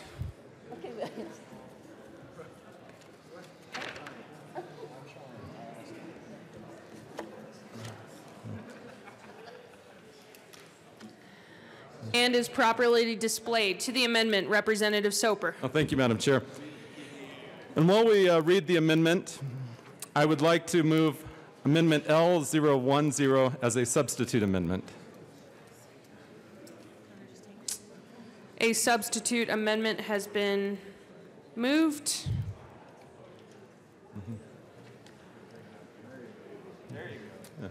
And is properly displayed. Representative Soper. Oh, thank you, Madam Chair. It's very important that we call this bill exactly what it's trying to do, which is the East California Billionaires Water Act. And that's because we have a case where we have many of these billionaires with these trophy ranches who are really just trying to use the state law and state process to be able to send more water downstream, erode historic consumptive use doctrine, engage in shepherding of water, and to otherwise dismantle the framework that we've set up since our territorial days here in Colorado. So I would ask for a yes vote. Thank you. Representative Arndt. Thank you, Madam Chair. I don't know. I'm sorry. With all due respect, Colorado is a very serious issue in Colorado here, or water. I'm sorry. I'm a little tongue-tied because I don't know quite how to approach amendments such as these when they're poking fun at bills that are very serious. These are private property rights. If you are a billionaire and you own a very large ranch, that to me is a private property right. Water is the lifeblood of Colorado. It is a classic case of having a scarce resource and how we distribute it. We have the prior appropriation doctrine. We do not have a historic consumptive use doctrine. So I would like it, if you don't know exactly how these things work, that's fine. You're down here to learn and listen and help. But please, please don't make fun of the serious legislation that's before this body. That makes me very concerned that we would make fun of this. And also, we talk a lot, one side of the aisle talks more than the other side of the aisle about private property rights. And I would like to say right here that water is a personal property right. Water belongs to the state of Colorado and is a usufructuary right by the people of Colorado. And if you make fun of it and you make fun of billionaires, I'm pretty sure that this side of the aisle talks a lot also about the right to earn money, the right to capitalism and all those other things. You know, I just don't see any way that we entertain, or even I'm a little bit offended that we have amendments such as this. So I urge a no vote. Thank you, Representative Arndt. Is there any further discussion on the amendment? Seeing none, the motion or the amendment is before us. All those in favor say aye. Aye. All those opposed? The amendment fails. To the bill. Representative. Oh, right, in the underline. Oh, still learning. Maybe I am still a freshman. Representative Soper. Thank you, Madam Chair. I'd like to just have the attention of the chamber here. A minute ago, we heard a fellow member of this body try to impugn my motives for bringing this. This is a very sincere amendment, offered very sincerely, as to what I definitely perceive that this bill is trying to cater towards. And I think we should take every amendment offered before this chamber very seriously. We shouldn't try to impugn or impugn or in many ways take down another member's motives and to tear them down. I know that we might get fancy with our words and we might be able to tear another member apart, but I do not believe that is appropriate here. And I just want to make these feelings known. Thank you.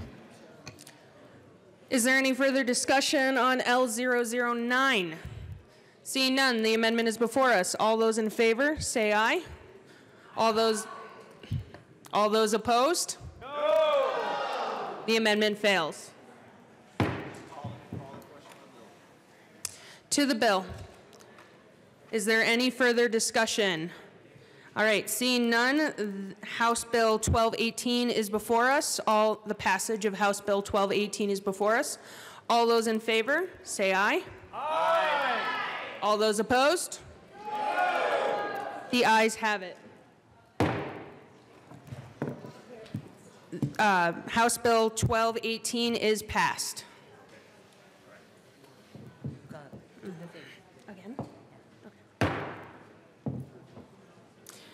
Mr. Randall, please read House Bill 1003. House Bill 1003 by Representative Hansen, also Senators Foote and Story, concerning community solar gardens. Representative Hansen. Thank you so much, Madam Chair. And members, I move House Bill 1003, Energy and Environment Report, and the 2 Appropriations Committee reports. To the March 27th Appropriations Report. Thank you very much, Madam Chair. And to that report, I do have an amendment I would like to offer. I move L017. L017 has been moved and is almost properly displayed.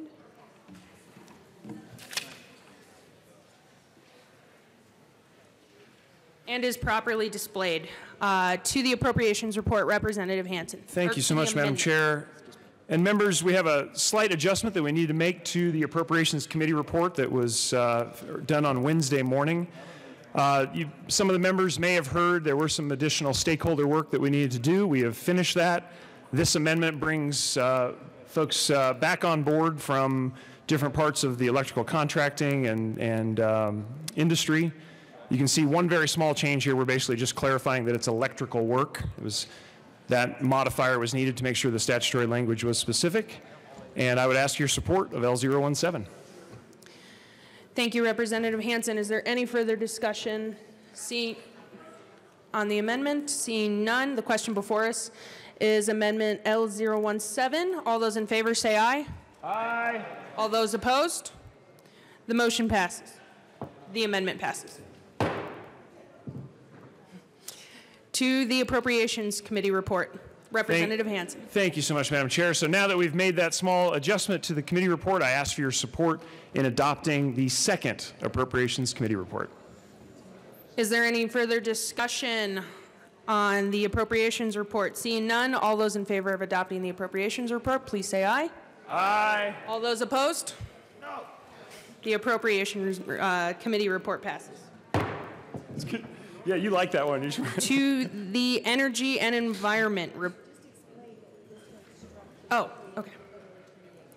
As we just approved the Appropriations Committee report of March 27th, the Appropriations report from the meeting on February 28th is now void. So we will go ahead to the Energy and Environment report. Representative Hansen. Thank you again, Madam Chair. And members, we made a couple small adjustments in Energy and Environment Committee report. Adjusted the total project size to 5 megawatts is the new cap in the bill before you. And I would ask for your adoption of that committee report. Thank you, Representative Hansen. Is there any further discussion? Seeing none, the question before us is the adoption of the Energy and Environment report. All those in favor say aye. All those opposed? All right. The Energy and Environment report passes. To the bill, Representative Hansen. Thank you so much, Madam Chair. And members, thanks for working through the adjustments there on the committee reports. I very much appreciate your attention to that. We now move on to final adoption of 1003. And I certainly would ask for your support of the full bill. This bill, from its outset, was really designed to do a couple of important things to make sure that all citizens of the state of Colorado have access to direct ownership, a direct stake in our energy future. And that includes the ability to purchase a share of a community solar garden. Community solar gardens are the outgrowth of a particular problem that is occurring and is fairly pervasive, and that is that only about 25% of people's homes can actually put solar panels on their roof if you would like to do that, if you'd like to have ownership of solar energy. Many homes don't have the right structure, they don't face the right way, there might be a big tree in the way and shading. So community solar gardens are the chance for those folks in those situations to be able to have direct ownership. And this bill makes two important adjustments. It moves the size of those projects from 2 megawatts to 5 megawatts, which drastically, by at least 25%, lowers the cost for our constituents to buy into solar. And the second important adjustment that we're making is geographic limitations that were in current statute that basically said all the projects had to be in the county or the adjacent county to the subscriber.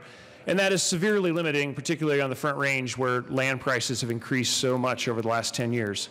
So now we've changed that to the service territory of the utility or the co-op, et cetera, that subscriber is in. That provides a lot more opportunity for project development. And I'd love to have your support this morning on 1003. Thank you, Representative Hansen. Is there any further discussion to the bill? Seeing none, the question before us is the passage of House Bill 1003. All those in favor say aye. Aye. All those opposed? No. The bill passes. House Bill 1003 passes. Mr. Randall, please read the title of Senate Bill 141. Senate Bill 141 by Senator Donovan, also Representative Roberts, concerning the authority to create an entertainment district in connection with authorizing an entertainment district within a county or city and county and permitting an optional premises to be included in an entertainment district. Representative Roberts. Thank you, Madam Chair. I move Senate Bill 141, and there is no committee report. To the bill, then. Thank you, Madam Chair. Senate Bill 141 expands the ability for a local government to create an entertainment district from what it already is in current law, which is municipalities. This extends it to unincorporated parts of counties so that all parts of our communities can operate an entertainment district if they choose to do so. I'd ask for an aye vote.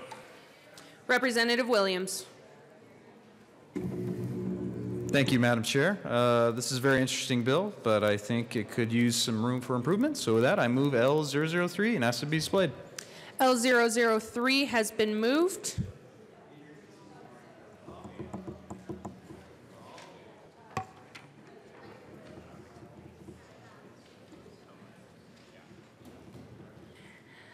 And is properly displayed. Representative Williams. Thank you, members. I simply ask for a yes vote. Is there any? Representative Roberts. Thank you, Madam Chair. I ask for a title ruling. A title ruling has been requested. The House will stand in a brief recess.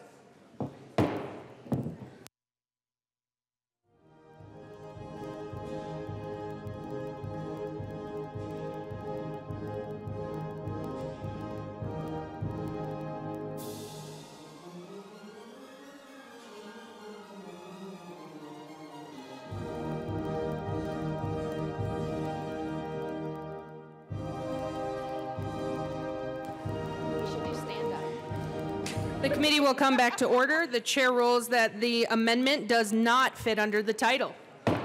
Representative Williams. Thank you, Madam Chair. Although I disagree, I respect your decision. And members, what can I say? To the bill. To the bill. Is there any further discussion on Senate Bill 141? Representative McKean. Thank you very much, Madam Chair. It is an honor to serve with you. It's an honor to serve with you, Representative McKean. I had to fight my way into the well just now. I don't know if you saw that. I was like trying to come and speak on a bill, and I'm not going to say I was detained. Your elbows. That's up to you what we take them as. I actually have a substantive question for the sponsor of this bill. So the little old city of Loveland used to have two one-way streets that went up and down, north and south. And they were associated with United States Highway 287. So when the little old city of Loveland thought, hey, wouldn't it be great to have an entertainment district, they went about the process of figuring out how to do that and how to create the boundaries for it. And they were told at some point in time that people with an open container of alcohol could not cross a U.S. highway and therefore were prohibited from doing that. Am I correct, first of all? Representative Roberts. Thank you, Madam Chair. I don't know if I can answer that question. I don't want to speak for the attorney or the law enforcement that told you, that gave them that advice. So I don't know the answer to that question. Thank you Representative McKean. Thank you very much, Madam Chair, and thank you to the sponsor. So I would like to get an answer to that question, because if this is something that we could deal with in this statute, would you be willing to have me, by the time I research that, bring a third reading amendment and help me support it if it solves that problem? Representative Roberts. If that's how you'd like to spend your weekend, Representative McKean, I will entertain that.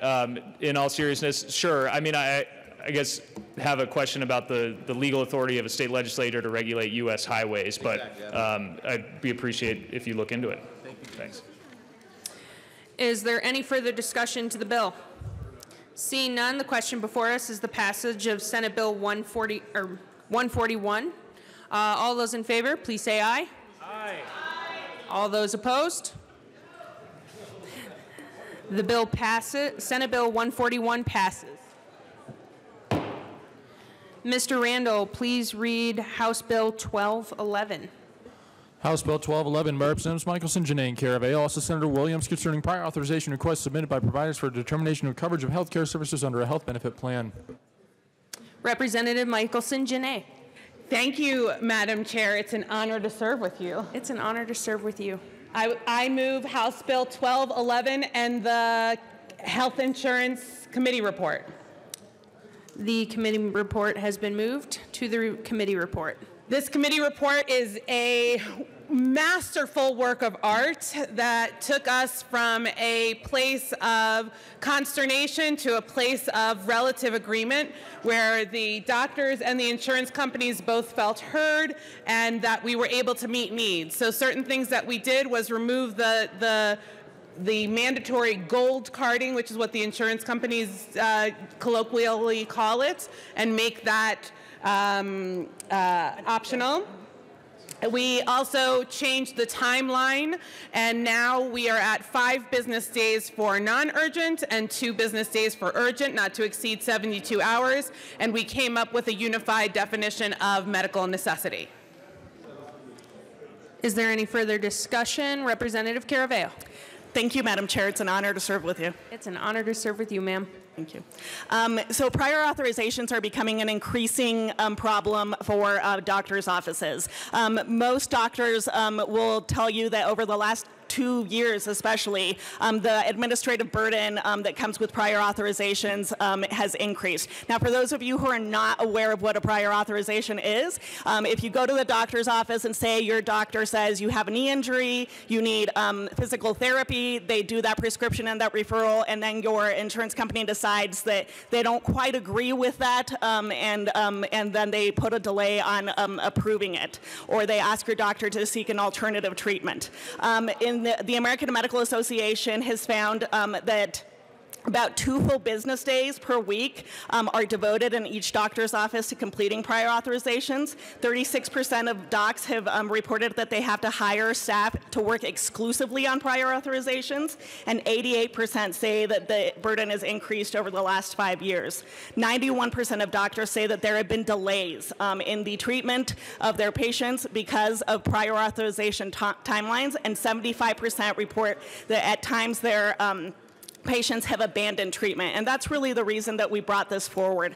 This is not going to change what insurance companies have to cover. They have already made those determinations. This is not going to make changes to the medicine of how those determinations are covered. There are already clinical guidelines, and in fact, we're going to be reinforcing those here in Colorado locally. All it does is say that rather than waiting weeks to approve these prior authorizations, insurance companies will be held to a certain timeline.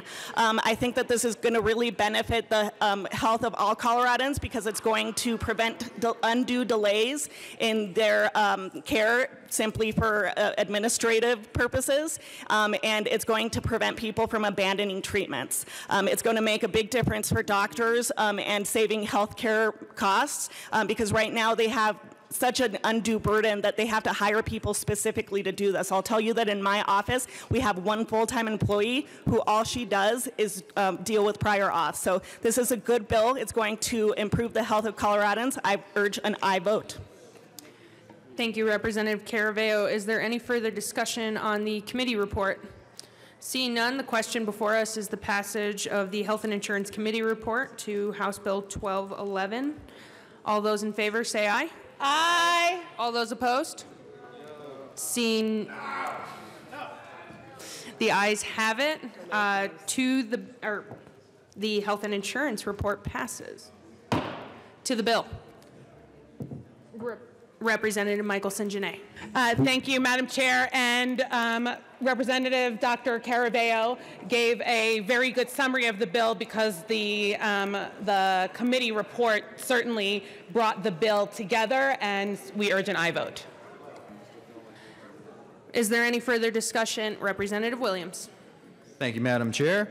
Again, this is a very interesting bill. I think it could use some room. There's some room for improvement. And so with that, I move L017 and ask that it be displayed. Amendment L017 has been moved.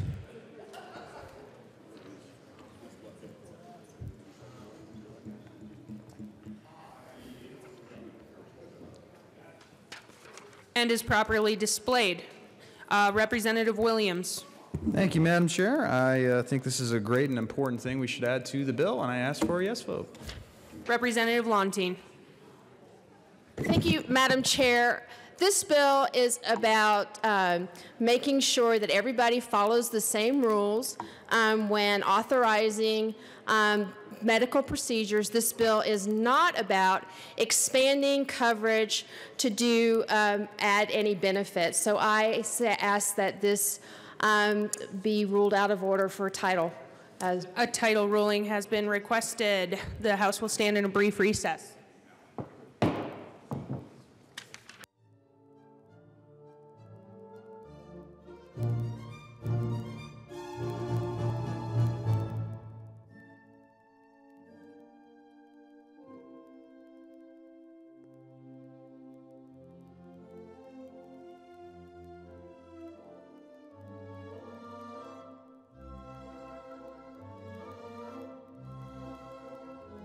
The House will come back to order.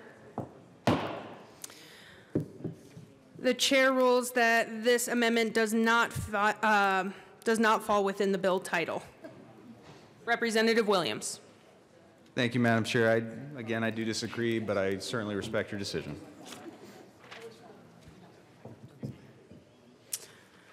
All right, to the bill. Representative Humphrey. I'm sorry, Humphrey. Thank you, Madam Chair. While we're discussing healthcare services, I thought it would be timely to add a definition in the bill. So I move L018 and ask that it be properly displayed. Amendment L018 has been moved and is properly displayed. Representative Michelson-Jeannet. Thank you, Madam Chair. Thank you, Representative Humphrey. I ask for a title ruling. A title ruling has been requested, and the House will stand in brief recess.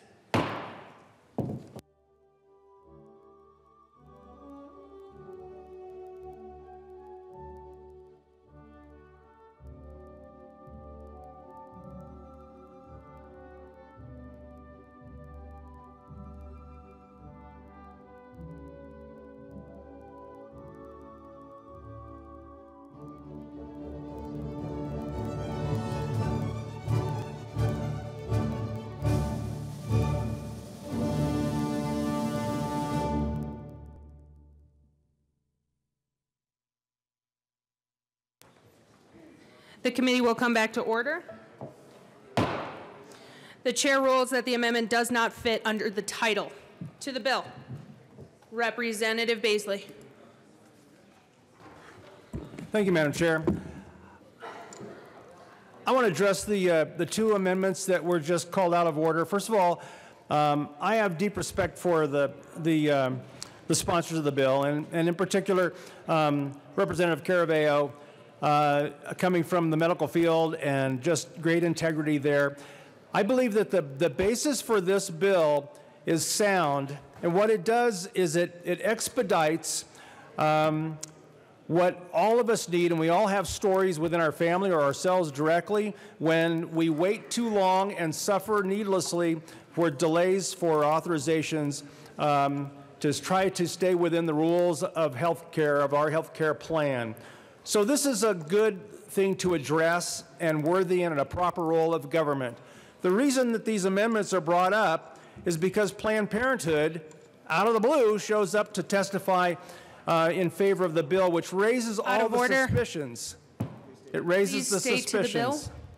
The bill, I'm talking to the bill, Madam Chair, that the suspicions are raised that the bill does something beyond what is apparent, that we're expediting not only pre-authorizations, but expediting the taking of unborn life. That's been the concern. And so, with all due respect, let's learn the lesson and not have Planned Parenthood involved in our medical decisions. Thank you, Madam Chair. Thank you. I will remind members of this body that we are not to name specific entities. I will rule further mention out of order. Thank you. Representative Lontine. Thank you, Madam Chair. I just wanted to speak to the comments of the previous speaker. Yes, we had a lot of different folks who came and testified. They testified on behalf of healthcare providers to talk about what the onerous process of prior authorization did to their patients, not to how this would expand their ability to perform any service. And so this does not speak to the concerns of abortion being any easier to obtain or to have paid for, because that is not what this bill is about at all. This is just merely making sure that people receive their care in a timely manner under the insurance coverage that they have. This does not expand any kind of services or health care benefits at all. That's not what this bill is about. I I can understand Representative Baisley's concerns, but it is not what this bill is about. Thank you. Representative Becker.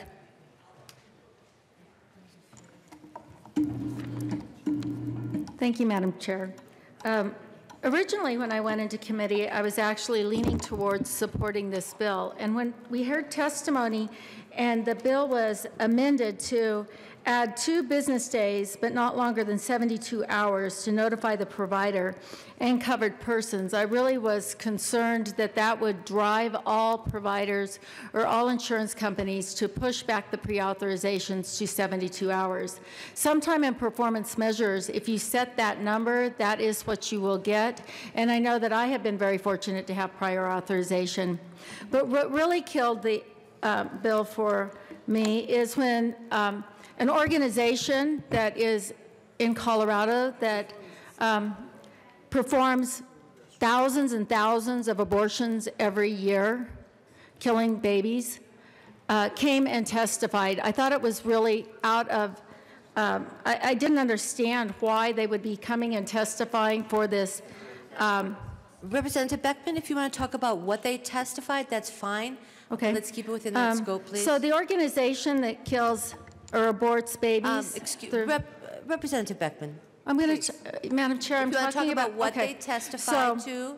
That's yes, fine. they did testify about prior authorizations and criteria that they may need, because in Colorado, only certain types of abortions are paid for depending on the criteria given by the prior authorization. For example, life of the mother, medical necessity, is something that even our health care plans will pay for, and that's why in the language I was very concerned when they changed the definition of medical necessity, because I don't want to expand in Colorado, because the voters have voted on it and it is in the Constitution that taxpayer dollars should not go to abortion. Representative Beckman, we want to stay to the bill. And if you want to talk about the testimony that was in committee, that's fine. But let's stay within the scope, please. Thank you, Madam Chair. As we go on to what their prior authorization criteria is, it concerned me that they were trying to expand and actually notify through a required notification, prior authorization, to post current prior authorization requirements on the website so that people would know what to specifically ask for. In some cases, insurance companies can pay for abortions if it is rape, incest, or life of the mother, and so that it would be very important for them to have in their prior authorizations. I was concerned about when it is necessary to preserve the woman's life and medical necessity in the bill, and how the wording was changed there, because it had to tie back to the organization that performs thousands of abortions in the state of Colorado, and my concern for that this bill is actually doing something more than what it actually what we're actually hearing.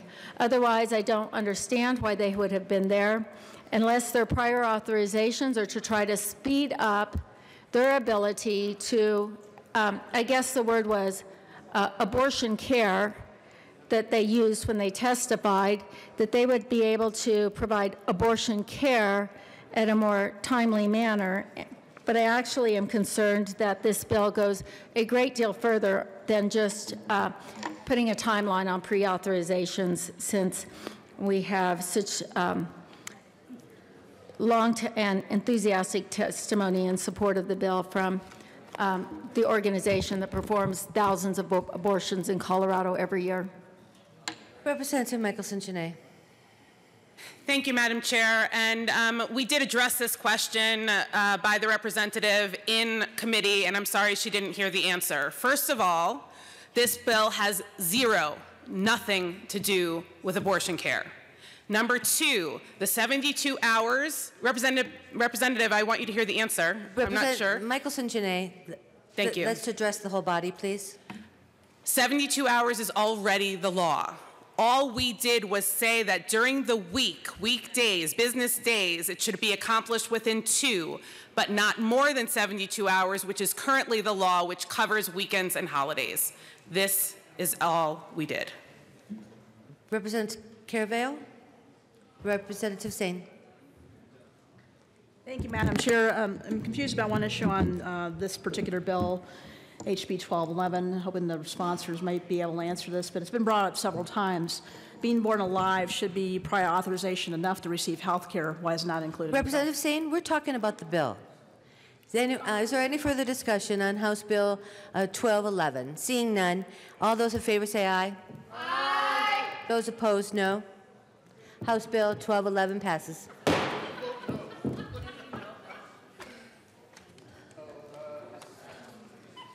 Mr. Majority Leader. He's not here. Oh, Representative Melton. Thank you, Madam Speaker. I move the committee rise and report. You've all heard the motion. With no opposition, the committee will rise and report. Actually,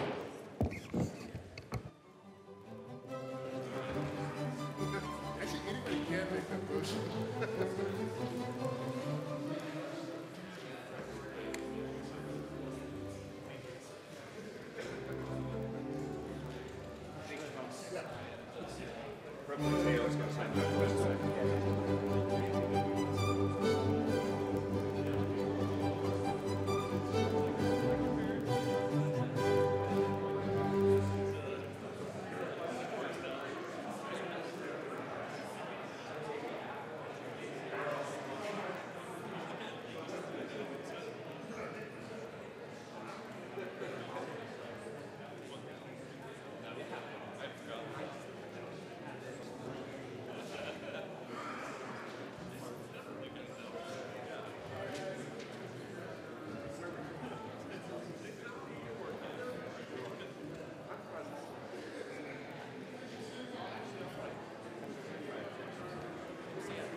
House will come back to order.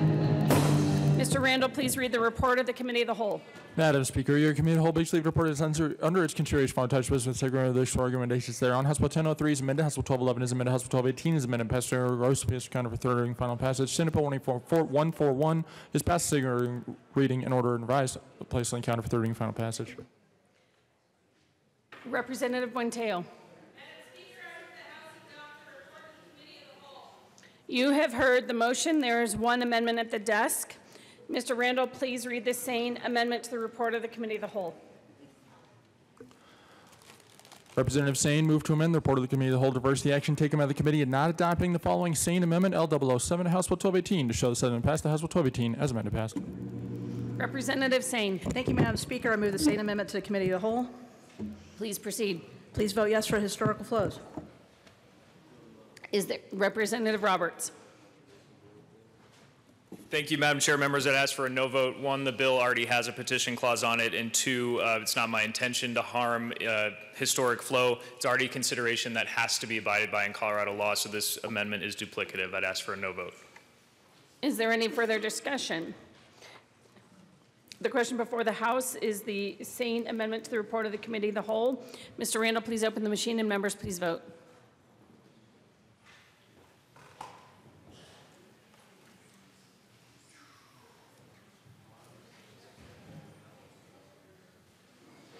Hooten, Caraveo, McKean. Hooten. Hooten. Hooten. Please.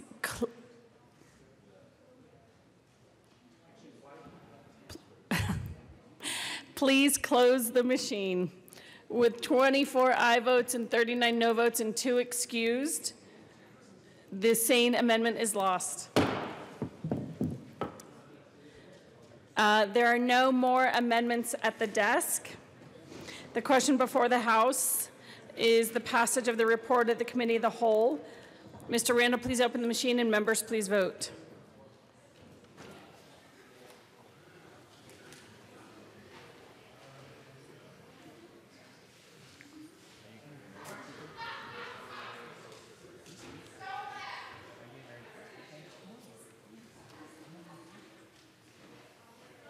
Lantine, Melton, Valdez D, Exum.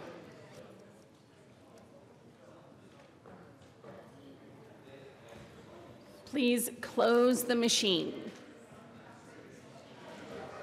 Majority Leader Garnett. Thank you, Madam Speaker. What's the date on Monday? Monday is April 1st.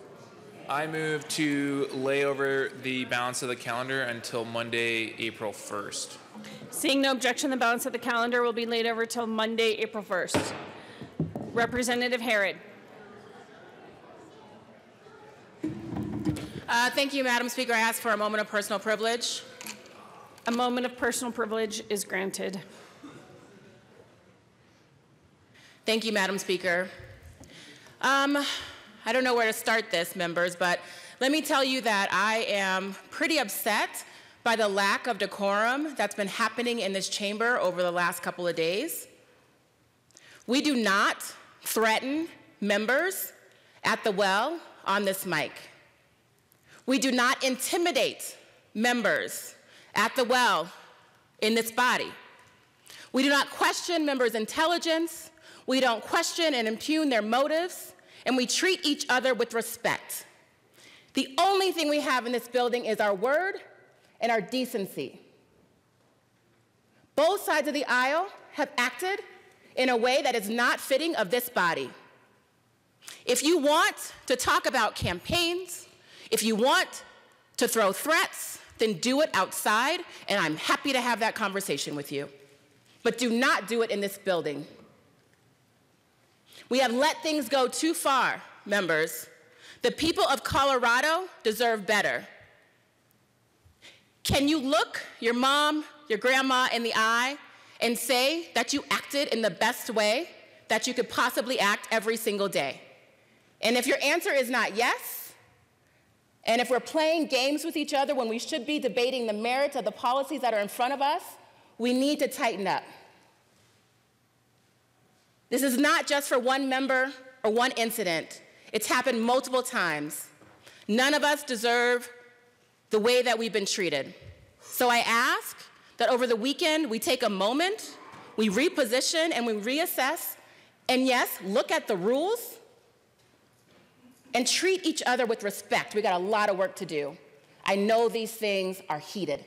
I know we are upset. If we are not talking about things that are really about the life and the safety of people, then we shouldn't be here, right? So these things are important, but we must do it in a way that's befitting of this body and that does not violate the rules. So stop. I look forward to finishing this debate and this session with you guys over the next few days. Let's act with respect. Majority Leader Garnett. Thank you, Madam Speaker. There is a member of the Democratic staff who is getting married this weekend. Oh. And I didn't talk to him. And I didn't tell him that I was coming into the well, but I just want everyone, Connor on our staff, Connor Cahill is getting married. If you see him, please congratulate him. It's a very, very exciting time. And you know, I officiate weddings. I've done 7, so he didn't call me, but that's all right. Any other announcements and introductions?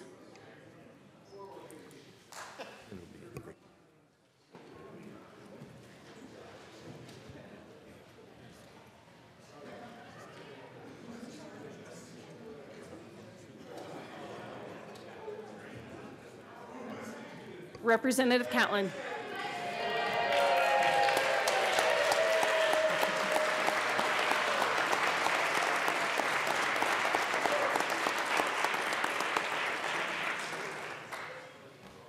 Representative McKean. Madam Speaker, thank you. And Madam Speaker, thank you for giving me this moment of personal privilege, please. Members, please be quiet. Representative Herod, thank you. Thank you for coming down here. I not only agree with you, people on my side of the aisle saw me today more upset than I've been for a long time. Folks, I got upset at third reading because third reading cannot be a place to come down and just propose a screed. We are here to debate. We are here to talk about issues. We should not be here to deliver a personal attack on anyone, anything, any company, anything else. So, Representative Herod, I agree. There's not one person in this chamber who can answer your question affirmatively. Can they look their mother in the eye and say, you've done everything exactly the right way? So that's the first humility we should have. But what upset me so much is that this institution is so much larger than any of us in this room, will extend long past our lifetimes. Treat it with the respect it deserves.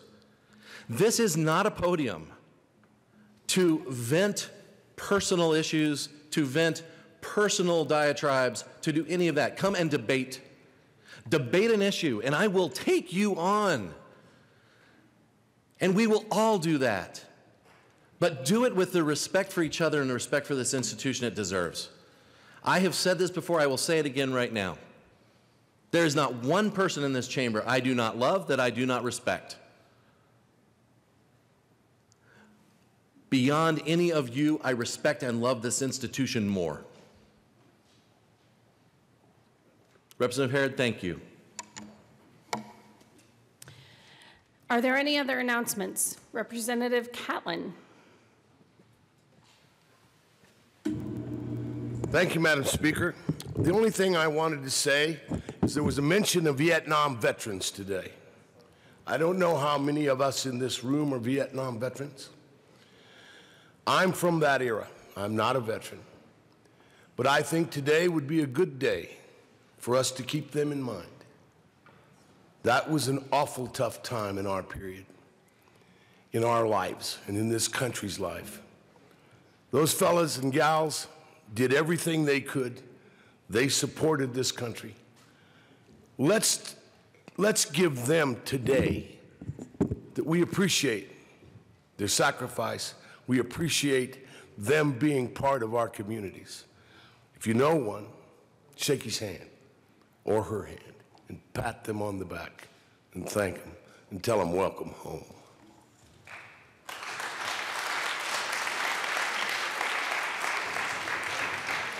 Representative Jackson. Thank you, Madam Speaker. Members, please. Important to note, for anybody who is interested in the Climate Action Plan to Reduce Pollution, House Bill 1261 is scheduled to be heard in Energy and Environment on Monday at 1:30. It will not be heard on Monday at 1:30 and instead will be heard upon adjournment on Friday the 5th. Thank you. Are there any other announcements or introductions? Seeing none, Mr. Majority Leader. Thank you, Madam Speaker. I move that the House stand in recess until later today. Seeing no objection, the House will be in recess till later today.